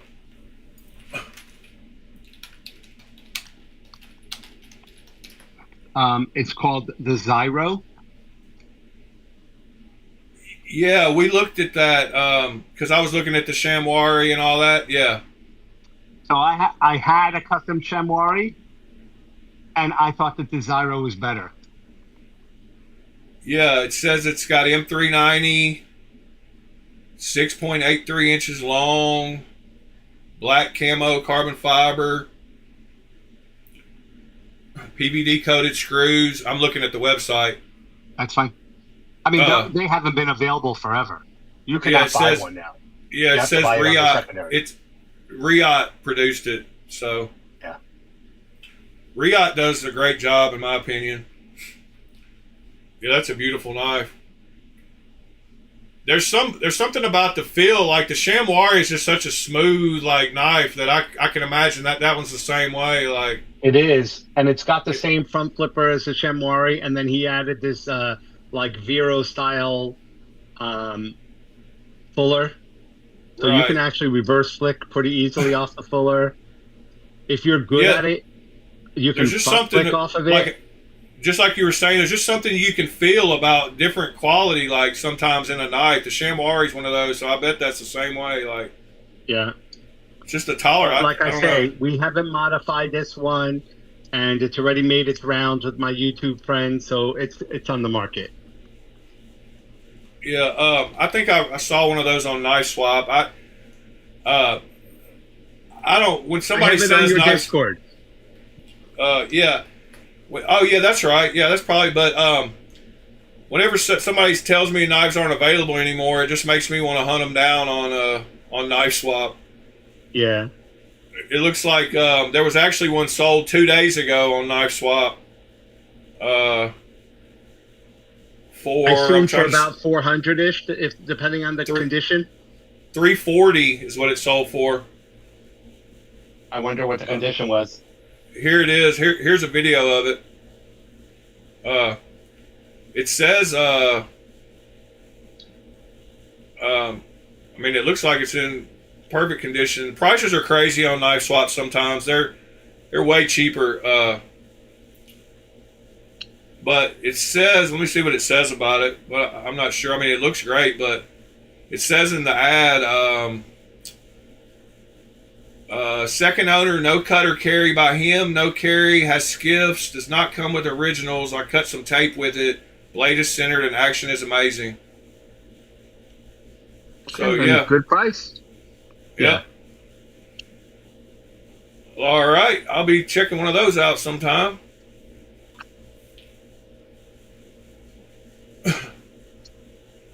Got the old barber flipper on the end of it. Yeah, this is a Leon Ma cuff kitchen utility folder. You don't have a field duty, do you? No, I used to. It's gone. Yeah, that's on my list too. I want an OG field duty. Oh yeah, I like that one. This like, top flipper it looks so weird, but it works so well. Like really, yeah. like amazingly well. It reminds me of those old straight razors, kind of. I love that blade shape. Yeah, that profile looks good. That knife's comfortable, I bet. Yeah, so this they still sell this, but it's a newer version. Doesn't have the top flipper. It's just got the blade Just hole. the hole. Yeah, I'm a whore for multiple action. I like right. to have more options. Yeah, fidget factor. Yeah. I mean, since a lot of us don't use knives like to cut much, playing with them is where we get most of the fun from them. This is an older one. Another my second Skelly knife. This just has like, I'm trying to describe how it feels. It just is very thoughtfully designed. 2 fingers fit perfect in that little groove, huh? This is a fantastically comfortable knife in here. This is a Tashi Barucha design. It was a mass drop. It's been off the market for a while, but some of the things I love about it is this blade hole is exactly perfect with the angle of the lock bar access. Right. Yeah, you just appreciate when designers take into account all that stuff. Yeah. Yeah. And I don't mind the holes on that one either because it all kind of goes together, like. That's what I'm saying. Like, as I said, I'm not a big into Skelly, but this one really has a look to it that I appreciate. Yeah, I like when they put the little, patterns and stuff, and it's not all symmetrical. It's a little, but it all fits together good. Yeah. Mm-hmm. And I like how he left that circle place for his logo, like the big solid part in between it. He didn't do all the cutout, He right. left a little place for it. Yeah, that's cool. What is that one called again? The Prism. Prism.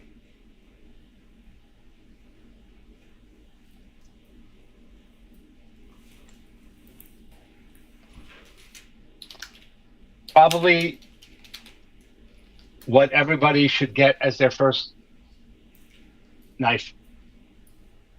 Yep. Maybe not the fancy version, but the Vision FG. I'm looking forward to the Buster FG that just came out with the Snex lock. 4-inch blade is a little too big for me. Yeah. The Vision FG though, you just can't. Yeah, you're right. Like Metal Complex, it's his favorite, EDC knife. Like he talks about how everybody should have one. I agree with him, and you can get them for $70, brand new. Right. I mean, yeah, I have nicer scales on this one. I spent money on getting nicer scales, but you don't need to. The original scales are just fine. Yeah, and does the Wii version have that same lock? It does.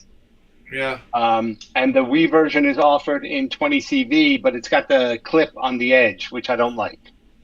I've got the white one. That one came with the white scales, right? This one actually was the one with the white scales. I have the white scales in my box. I just I've got that same knife. I got the original goat scales to go with it. Yeah, I've got that same knife. I need to get some original goat scales for it. Did you get the titanium or aluminum? Aluminum. Yeah, that's what I got for my my Colt. I absolutely don't need it, and this knife is already like bulky enough and heavy enough that it doesn't need to have the Yeah. titanium scales. Right. I feel the same way about the MSI. Getting the original goat aluminum is, unless you're going to anodize, there's no reason to get the titanium ones. Yeah. I got the aluminum ones for my AD10 just because I didn't need all that weight. That's already a huge knife. It feels great with the aluminum though. This is the tipper. This is made its rounds. A bunch of reviewers have had this one already. I just got it back recently. Yeah, I wish Concept sent me that one and the new Eagle Strike, and they sent me the Eagle Strike with that pattern. But I wish they would have sent me the tipper with that pattern. They sent me the black tipper. But I like both of them. Concept's doing their thing recently. So is Remet. Like Remet's really stepped up. I really like what they're doing. I have the woodpecker, but it's off on its way to TKE. Oh, okay. The one you had for sale, the blue one? Yeah, it's still for sale. It's just, if it sells, then TKE will send it to whoever buys it. Right. Yeah, I love that knife. That's a prime. I've been a backer of Mike's in Aurora since like the first day. So Yeah, I met up with him for dinner a few weeks ago and played with the new Hive Mind. That's a prime candidate for a flipper delete. Yeah, I mean, if you don't like flippers. Yeah. That's such a clean lines on it, though. I love that knife. What's his new one, you say? It's called the Hive Mind. Hive Mind? Yeah, I think we looked at that on the website. But I don't remember what it looked like. Black one that's now Ed's black one.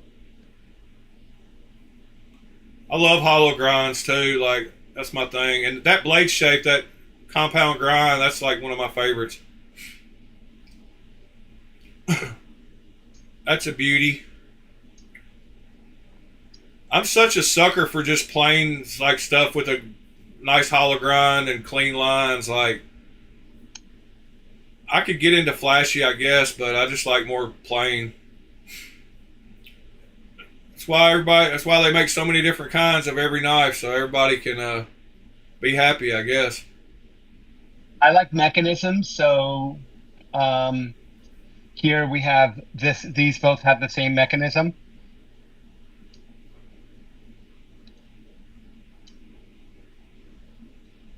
This is the stub caliber, and this is the tri-stash.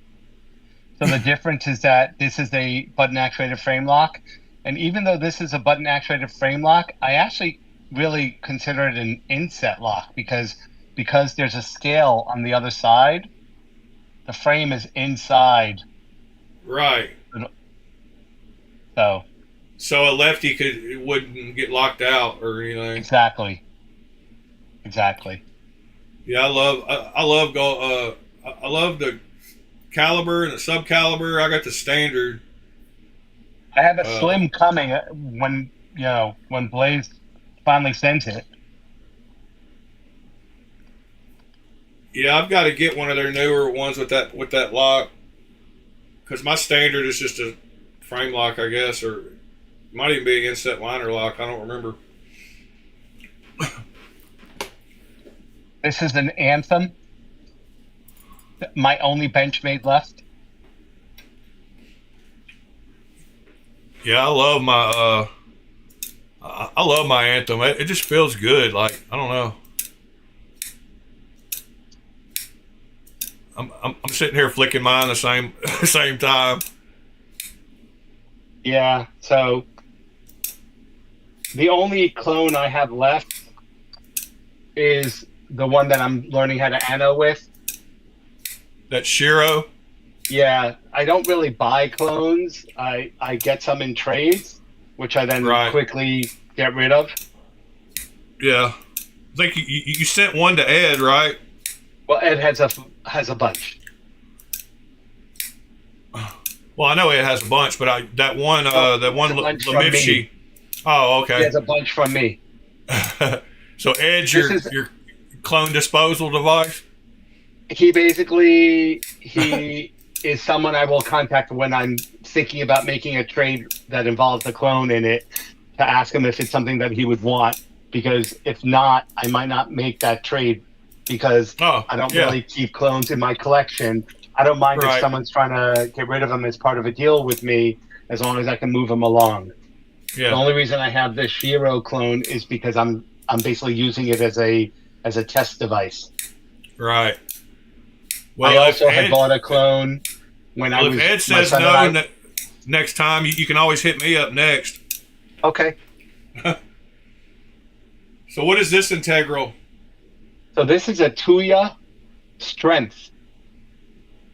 Yep. So this is an Ed Craft design. So Ed Craft is basically mostly what SG knives. So he designed this. It's I think Tuya really knocked it out of the park. So it's an Yeah. integral crystallized titanium. Yeah. Sever Seven splurged when he sold his house and bought himself one. He got the White Mountain Knives exclusive one. Mm-hmm. I think it's blue crystallized Right. tie. I love that crystallized tie. Like, Right. but there's a Dave huge Warren problem. offered me any one I wanted when it first came out. Like he said he'll put aside whatever color I wanted, and my son and I decided we wanted something a little different than our collection. Yeah. I looked into how to do that, and you have to have a pressurized environment to do that crystallized tie. You have to have like a pressure vessel, and you got to do the. It's a big complex process, but I love crystallized tie. The rear flipper works great. The front flipper works great, and the stud works great. So for a production knife to give you good detent on all three in an integral is amazing. Yeah, that's pretty color. Really?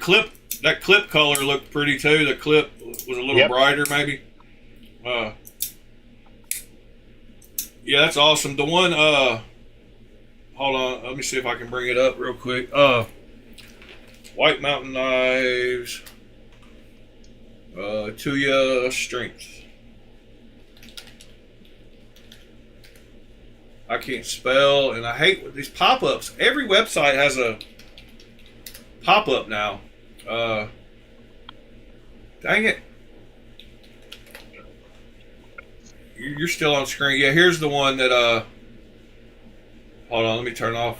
Boom, boom. Yeah, here's the one that Sever bought. The blue and purple. Hold on. White Mountain Knives exclusive one. Should be on screen here in a few seconds. But yeah, that crystallized tie is beautiful. And I mean, $500 for, an integral is a decent price. I mean, it's on the pricier side. But $500 for a production knife is starting to get on the realms of I'd rather get a custom. Yeah. But, yeah, I agree. 30. It says only 30 pieces were produced of this color, so. Right. So he had like 35 different varieties. So there's different color crystallized tie, and then he had some plain that had crystallized backspacers and clips, and not backspacers, clips, and hardware and things like that, and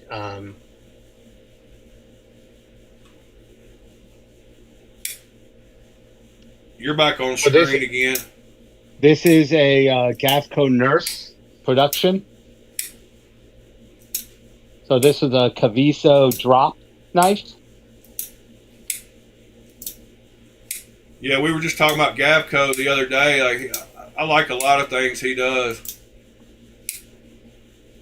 He seems to push, like, I don't know, he pushes the bounds. Like, they all look a little different than everything else, They all have his own touch, whether it's a curvy blade or some kind of different, And he does a lot with mass drop, huh? I guess. Well, he stopped because Mass Drop is no longer making knives. Yeah, that's another one, right? That's one of his too, right? Gapco. Well, this one is an actual custom. Oh, okay. So That's got a we crazy. Is that a finger choil at the back? Oh yeah, okay. I thought it was part of the blade grind. I was like, what's going on with that? so Yep, that's wild. we actually went to his house and hung out with him for a day, and very nice guy. And went into the shop and just cleaned up this knife. We didn't actually make it, but But I you will took it tell home you, with you. yeah, I will tell you that this blade, the flick off the blade on the custom is so much better than the production. But the flipper action, you need intent. The production, the flipper is actually better, but the blade hole is not. Huh. He normally, when he does customs, doesn't do two actions, but we asked him to do it for us. So he actually asked us which one we wanted it tuned better for, and we said for the hole. That's awesome. Yeah, I've got my stupid ACs making stupid background noise, so I muted my mic for a second. But yeah, that's cool. So you said you got to really put intent behind the flipper on the custom one. Correct. Is that because the detent's so strong on Yeah, it, or he set up the detent to be better for the blade hole. right? Some of the times the angle, according to where the pivot is, the pivot compared to the flipper tab, sometimes that matters too. Exactly. It's all about geometry, and that's why I love knives so much, because there's so big a variety and so many different. I mean, if you can't find one you like, there's something wrong with you. Or 20 that you like. So this is Good the old. Something Obscene Nemly. Yep, that's you. You had that one for sale too, right? I still have it for sale. Correct. Yeah, I've got a leak, LEK, Elect. whatever. Yeah. So this one is I call it a Frankenstein. So this is actually the Something Obscene J cape. And my son and I learned how to water jet, and we water jetted the lightning bolt into the blade. And then we got the stud from a Lek and had the stud from the Lek put in. Yeah, that's awesome. And then we sent this to Tommy at Helps with Gadgets, and he did he anodized it on a live stream.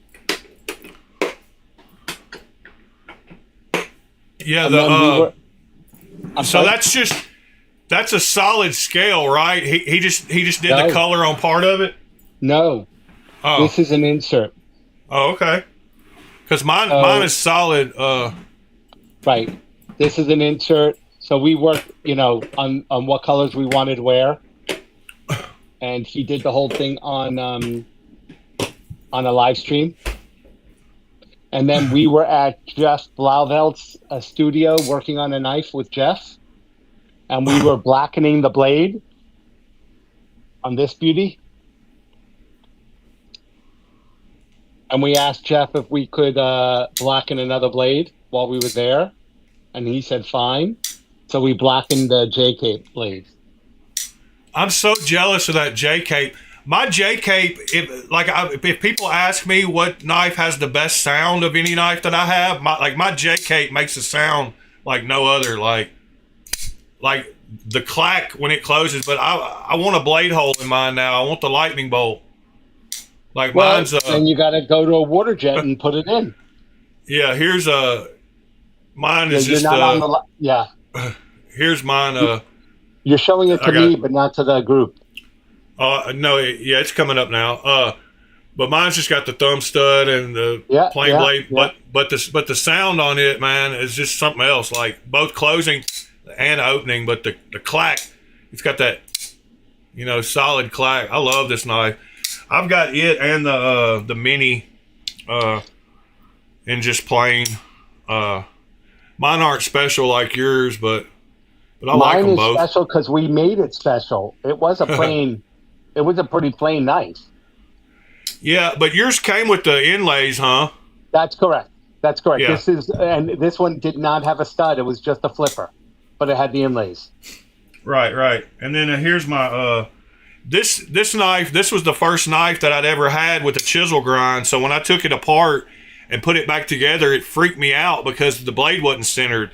And so I was like, "What is going on here?" Because if you look at it, the chisel grind makes it where it's way off because it's only ground on one side. Correct. So I freaked out when I looked at the end of this knife after I put it back together. But then I realized that a lot of Japanese chefs and stuff have chisel grinds because they're super sharp. Like, I'm coming back to you now. Yep, you're back on screen again.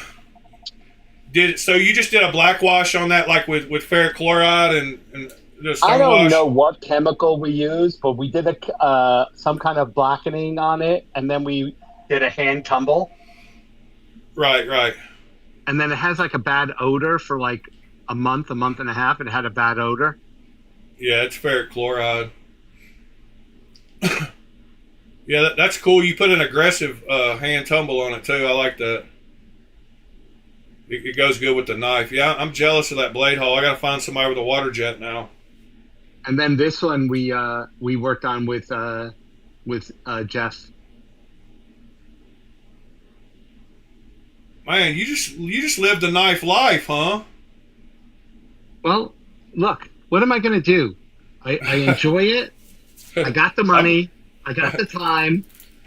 I'm not knocking it. I'm not knocking it. Driving. I'm just jealous. If you got the time and the money and the interest, why not? But the truth is, I don't know if I've ever made myself clear. I no longer put new money into knives. Yeah. You just use that little fund. Yeah, they come from your fund from selling other ones, and exactly. So I'm constantly moving knives around. Yeah. That's what, like when I first got on Knife Swap and started seeing some of those guys, I was like, why did you just get that knife yesterday and you're selling it today? And a lot of them just like touching knives. Fast. Yeah, I keep them for a few months. But a lot of guys just like touching knives and going through a bunch, and then like they get addicted to that, like to feeling all the different knives, But some of them are pretty wild on Knife Swap. A lot of those guys, they don't ever cut anything. All the knives I've gotten are pretty much brand new off there, and all they do is just kind of swap them around all day long. Like, I don't like working on Knife Swap because there's a lot of complaining. Like literally, if there's a hair on the knife, they say you didn't disclose it.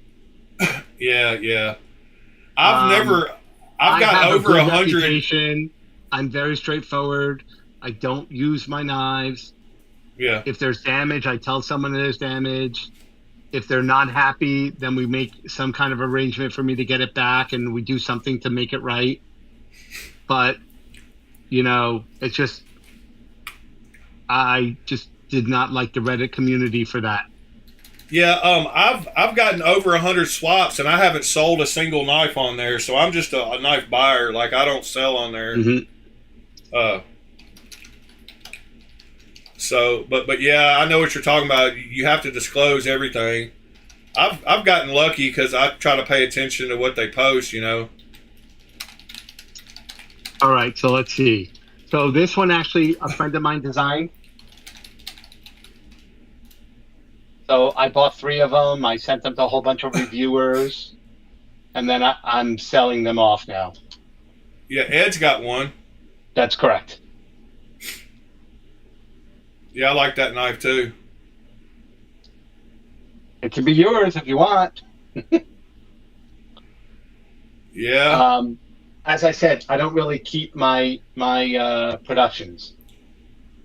Unless I've done something to them to make them mine, I don't keep them.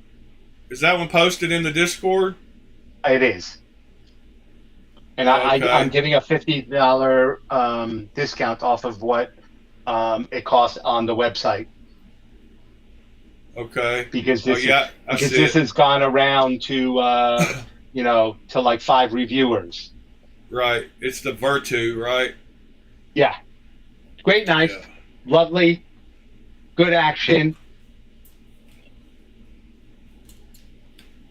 Yeah, and it's got that gentleman sleek look, like what are those called? CEO kind of look. Yeah, it's got it's basically like a dressed up knife. This is a TW Price Dawn V2 with Damasteel. It's what again? A TW Price Oh yeah, Dawn version 2 with a Damasteel blade. version 2. Yeah, I think the version 3 was the one I was looking at. He just came out with the version 3. I don't think it's any different other than materials on the blade steel, but because this is Damasteel, it doesn't really matter. He doesn't Right. do Damasteel that often.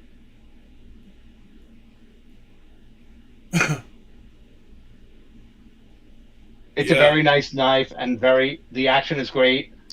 And one of the things I like is it is a liner lock, not a frame lock. Yeah, it's on my alert list to pop up whenever a good one comes up for sale. So I'll have one sometime, but I don't know. Like I try to there's a few knives I try to wait on and get a good price on. Like Hmm.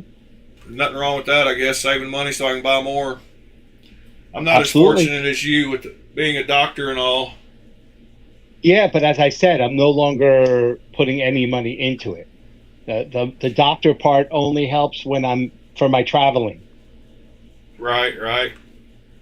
Like I pay to do like tomorrow we're driving to Philadelphia, actually New Jersey first to meet another collector to possibly do some trades. Then we're going to Philadelphia to meet another collector, and then we're spending the night in Philadelphia, and then we're meeting Ian from CMF to do a build, to set up our build. And y'all are each doing one. You said. No. This one we're setting up a build. We're not actually making the knife. Oh, okay. We are we have two makers that we're going to meet that aren't going to be at Blade, Texas. So we're driving to Alabama next week um, for a family get together in Alabama, Where are you located? New York. New York. You'll be coming through Tennessee then, probably. I think we're going down to Maryland first to meet a collector, and then we're going to North Carolina to meet a Oh, maker, yep. to spend a few hours with the maker to talk about what we want. Then we might stop in South Carolina to meet another maker. Then we're gonna go to Alabama, and then we have it's a crawfish boil shootout for Memorial Day weekend that we have with the family members, Oh, nice. and it's at a family member's farm, and and these guys every year they bring some kind of funky gun or thing to shoot. Yeah, like did y'all like? Do they have like? What do y'all shoot at? Do they have like an old car or something that you shoot at? Or No. Actually, on his property, he has three gun ranges. So he's got a pistol range, he's got a mid range, and then he's got a long gun range on oh, his that's awesome. property. And so 2 years ago, we had a 50 cal that everybody got to play with. Oh, nice. Was it a Barrett? I don't know. I Mm. don't know. And Yeah, then Barrett's last year we had a flamethrower that was on an AK. Barrett 50 cals are actually made in the city I'm in. That's why I asked that. That's one of the most common 50 cals. Yeah, Uh, so last year it was a flamethrower. So I can't wait to that's see what we're gonna bring this year. right. That's pretty cool. Well, man, Fred, I can't thank you enough for showing us all these knives, man. That's awesome. I have one last one to show you. All right.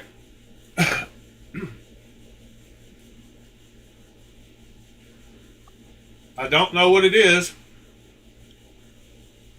So this is Wait, a custom knife, but he is extremely affordable for custom. all right. I kind of see Okay. the logo peeking out a little bit, but So this is a Vulcan Knives.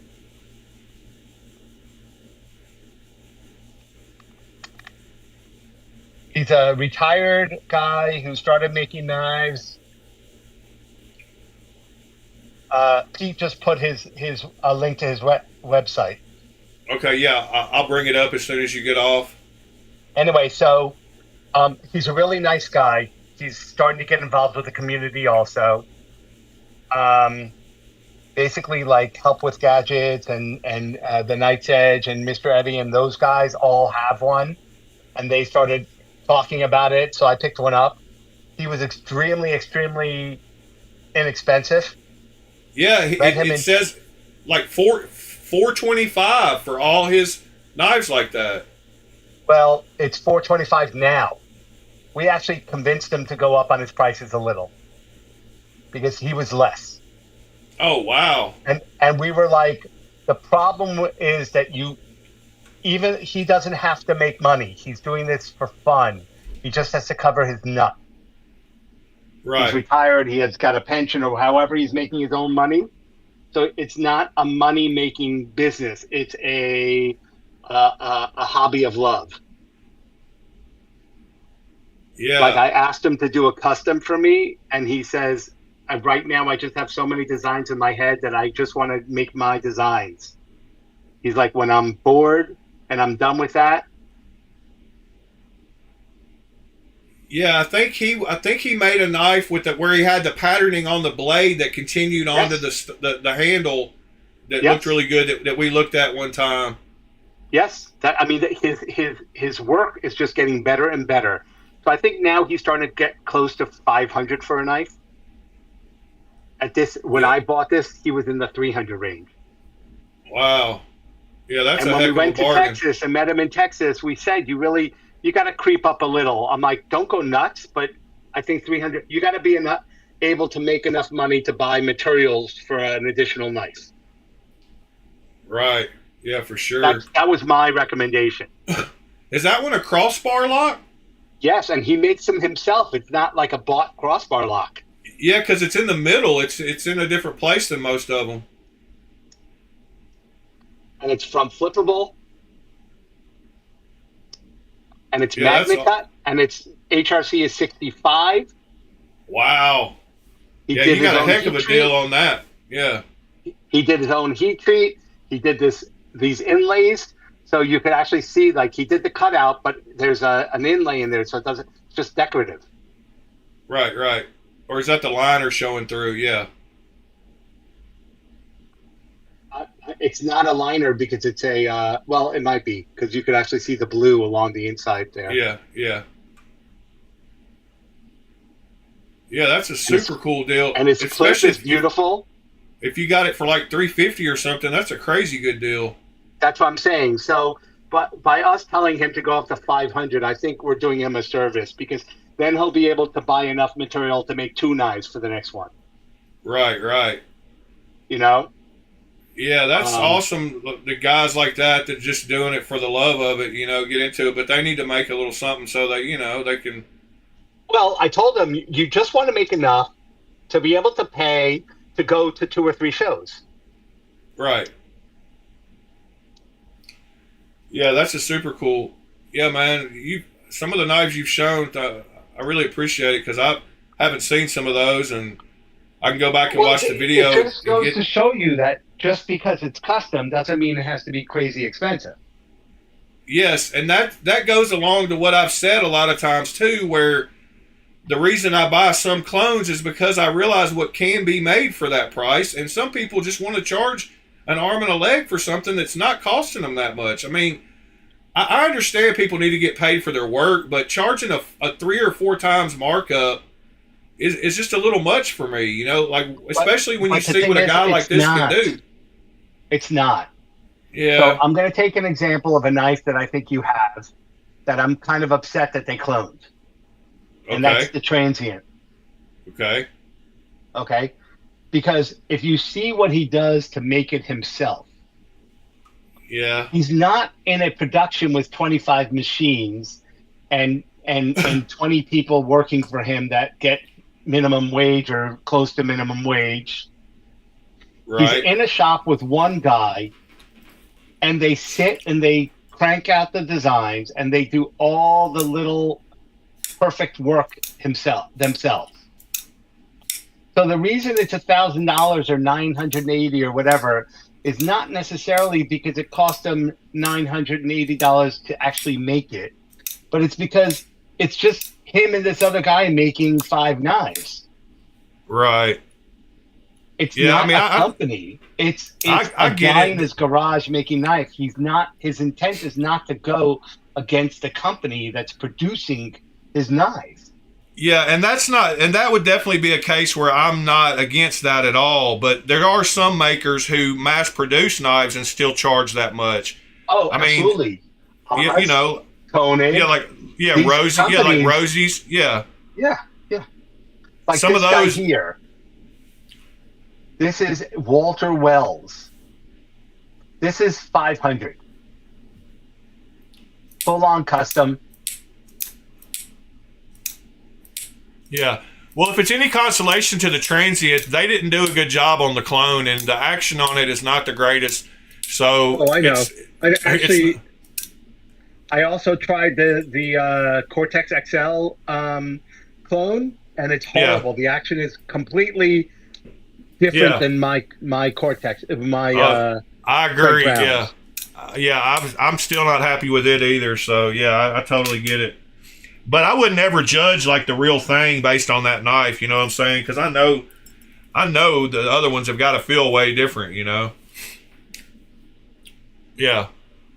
I still can't get mine to act right. Yeah, it feels it look nothing like that. I mean, it feels nothing like that. You know. Brown knives. I mean, this one. Yeah. And what's cool about brown knives that most people don't know is it has a adjustable detent. So there's a screw that there's a setting on it that you can put to make the detent anything you want. Strong, weak. Yeah, I've taken mine apart and done that on stream. There's actually 2. There's one for the lockup and one for the detent. On a real one? Yeah, on the clone there is too. Oh, really? Oh, yeah. Okay. And you have to go to the website to look at the little pins. There's a diagram on the Brown website that shows you which way to turn the 2 little pins to adjust the detent and the lockup. This is the Brown lock. They have not cloned this. No.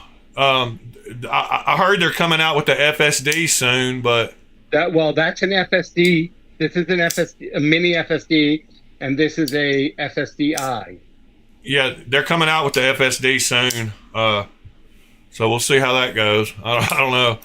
But yeah, people like that. I mean, when there's small businesses where it's just a couple of guys doing it, like that's when I get into like problems with them cloning them. But when it's like a Rosie I can't think. I mean, there's a few that are always like around, or the Arius, for example. Yeah, the same ones you just named, the Koenigs, the Oz. Like they could drop their price down, and they just choose to charge what they charge. So I don't feel as bad, but I mean, you know, it is what it is. It's a touchy subject regardless, and I don't discourage anybody from buying the real thing. You know, like I've told lots of people that any knives that I show them, the real thing's going to be a lot better. So if you like it, buy a real one, you know, like, but sometimes I just want to feel a knife before I spend that money. And, you know, it is what it is. I'm not trying to justify it, but they're never as good as the real thing. So is that a edgy Bladeworks design? No, the one that's open? Yeah.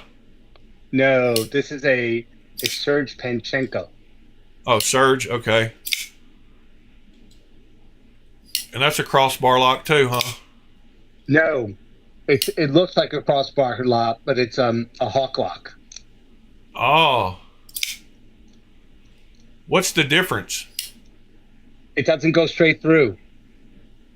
Ah, it's one-sided? Yeah. Do you have a deadlock? Not anymore. I live in New York, so autos, I can't really carry autos. So I had one for a week, and then I got rid of it. Yeah, I like a lot of Surge's designs. Pete says he seems like a nice dude in interviews. He is, but you know that the deadlock is not a Surge. Yeah. No, the deadlock is a Hawk. Yeah. No, yeah, I was just mentioning what Pete said in the comment. Well, I didn't even.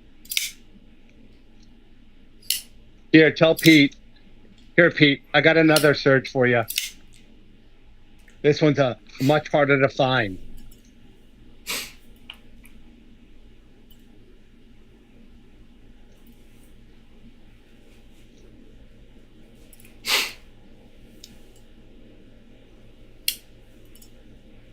This one is called the Orbit, and it's the predecessor of the Rook. Yeah, I like that. I like that blade shape. There's so few of these that they're so hard to get. What's it called? An Orbit? Orbit, yeah. So Gavin Hawk just came out with a Talon that's basically like a large Orbit. I was Hawk Pachinko Orbit. No, it's a Surge Pachinko Orbit. Oh yeah, well I mean it's got a Hawk lock. I guess it's Hawk Lock. That's correct. Yeah. Hawk Lock.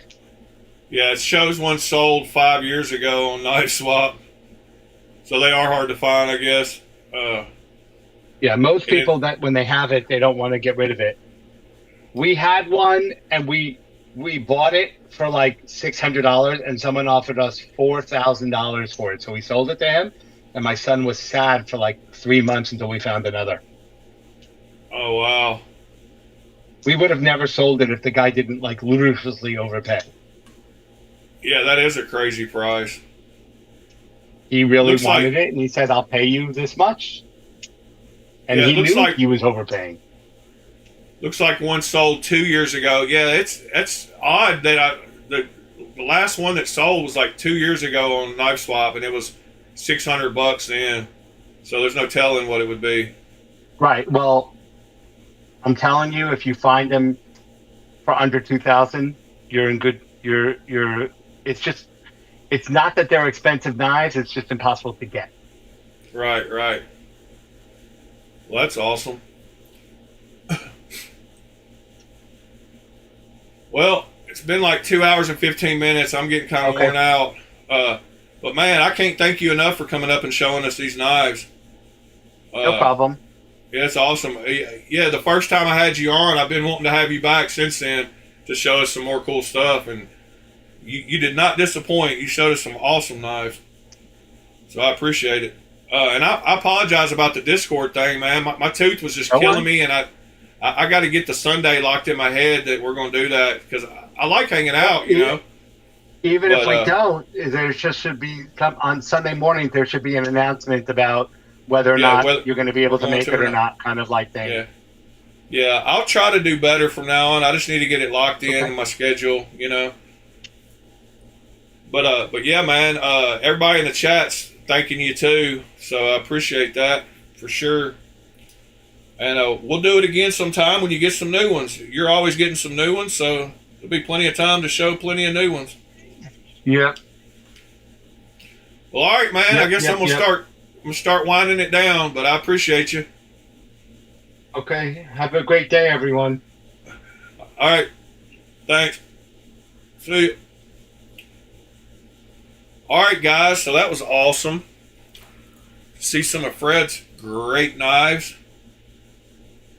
Makes me well, it doesn't make me jealous, but it makes me aspire to get some more in my collection of some different kinds as I put up my little $30 knives. But yeah, man, it was awesome seeing some of those knives.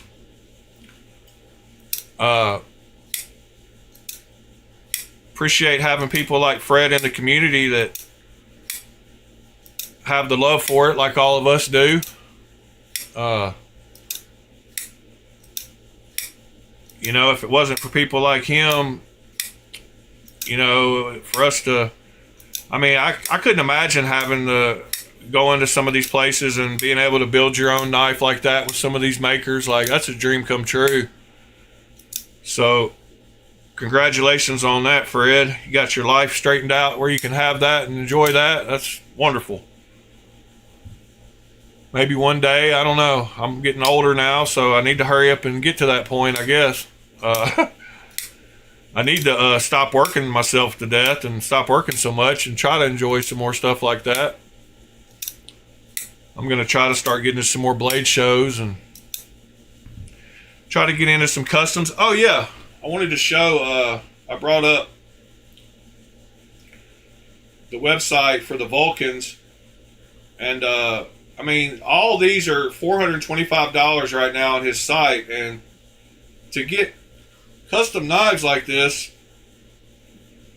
for $425, I mean, he has some awesome little fixed blades, but like this one right here, he's got Magna Cut, $425. This one right here, Magna Cut, 63, $425. I mean, beautiful knives. That's a great value. I like this fixed blade. This one looks super cool too. Somebody asked about an integral fixed blade where you have, and this is kind of it. This is called an interlock. I guess it's not one piece, but there are people who do make fixed blades with the handles and the blade all built out of one piece. This one's super cool though. And this knife is only $275. So like crazy prices. I like this one too. Super cool knives. So Vulcan is somebody I'm definitely going to check out.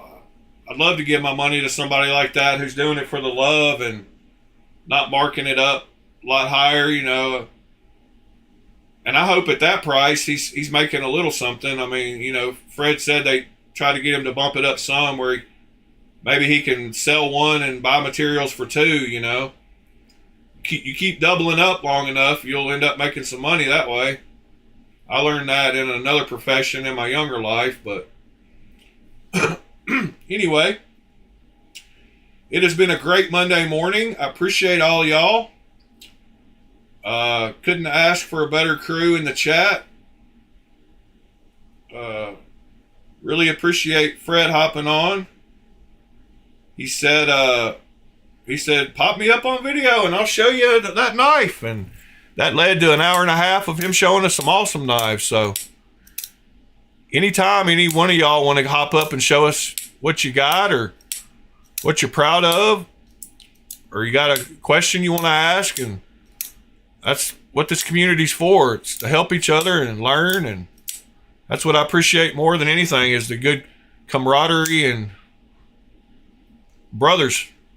It's nice having a crew of brothers that are all into the same thing and all got a common ground that we can all talk about regardless of what our other beliefs are. So I appreciate y'all. If you need me, you know how to contact me. If you don't mind hitting that thumbs up on the way out, I would appreciate it for the algo. We need to get some more people in here with some cool knife collections to show off, or some new people in here that have questions that we can help answer. So getting that thumbs up will help that algorithm and get us some more folks in here. I'm happy with the way it is, but can always use more fellow knife brothers. So Knives Are Life, Pete, JD, Fred, TC, Mr. Can't forget about Ed in the background there. He's listening even if he's in the other room sitting on the floor playing with lanyards. Appreciate all y'all. William, Ron Crow had to leave earlier, but appreciate you being here, buddy. DC, Sever 7. Let's see, who else? Who did I forget? Ron Crow, John. Thank you for being here, John. Keep it scale, stupid. We missed you today. Hopefully you'll be back. Ron Dobbins. You know the crew. Drummer. Where's Drummer today? Drummer missed a good show today. Maybe he'll go back and watch it and see all Fred's awesome knives. If I forgot anybody, I'm sorry, but I think I got everybody. Anyway, y'all have a great Monday. We will do it again tomorrow. Same bat time, same bat channel. And love y'all. See y'all tomorrow.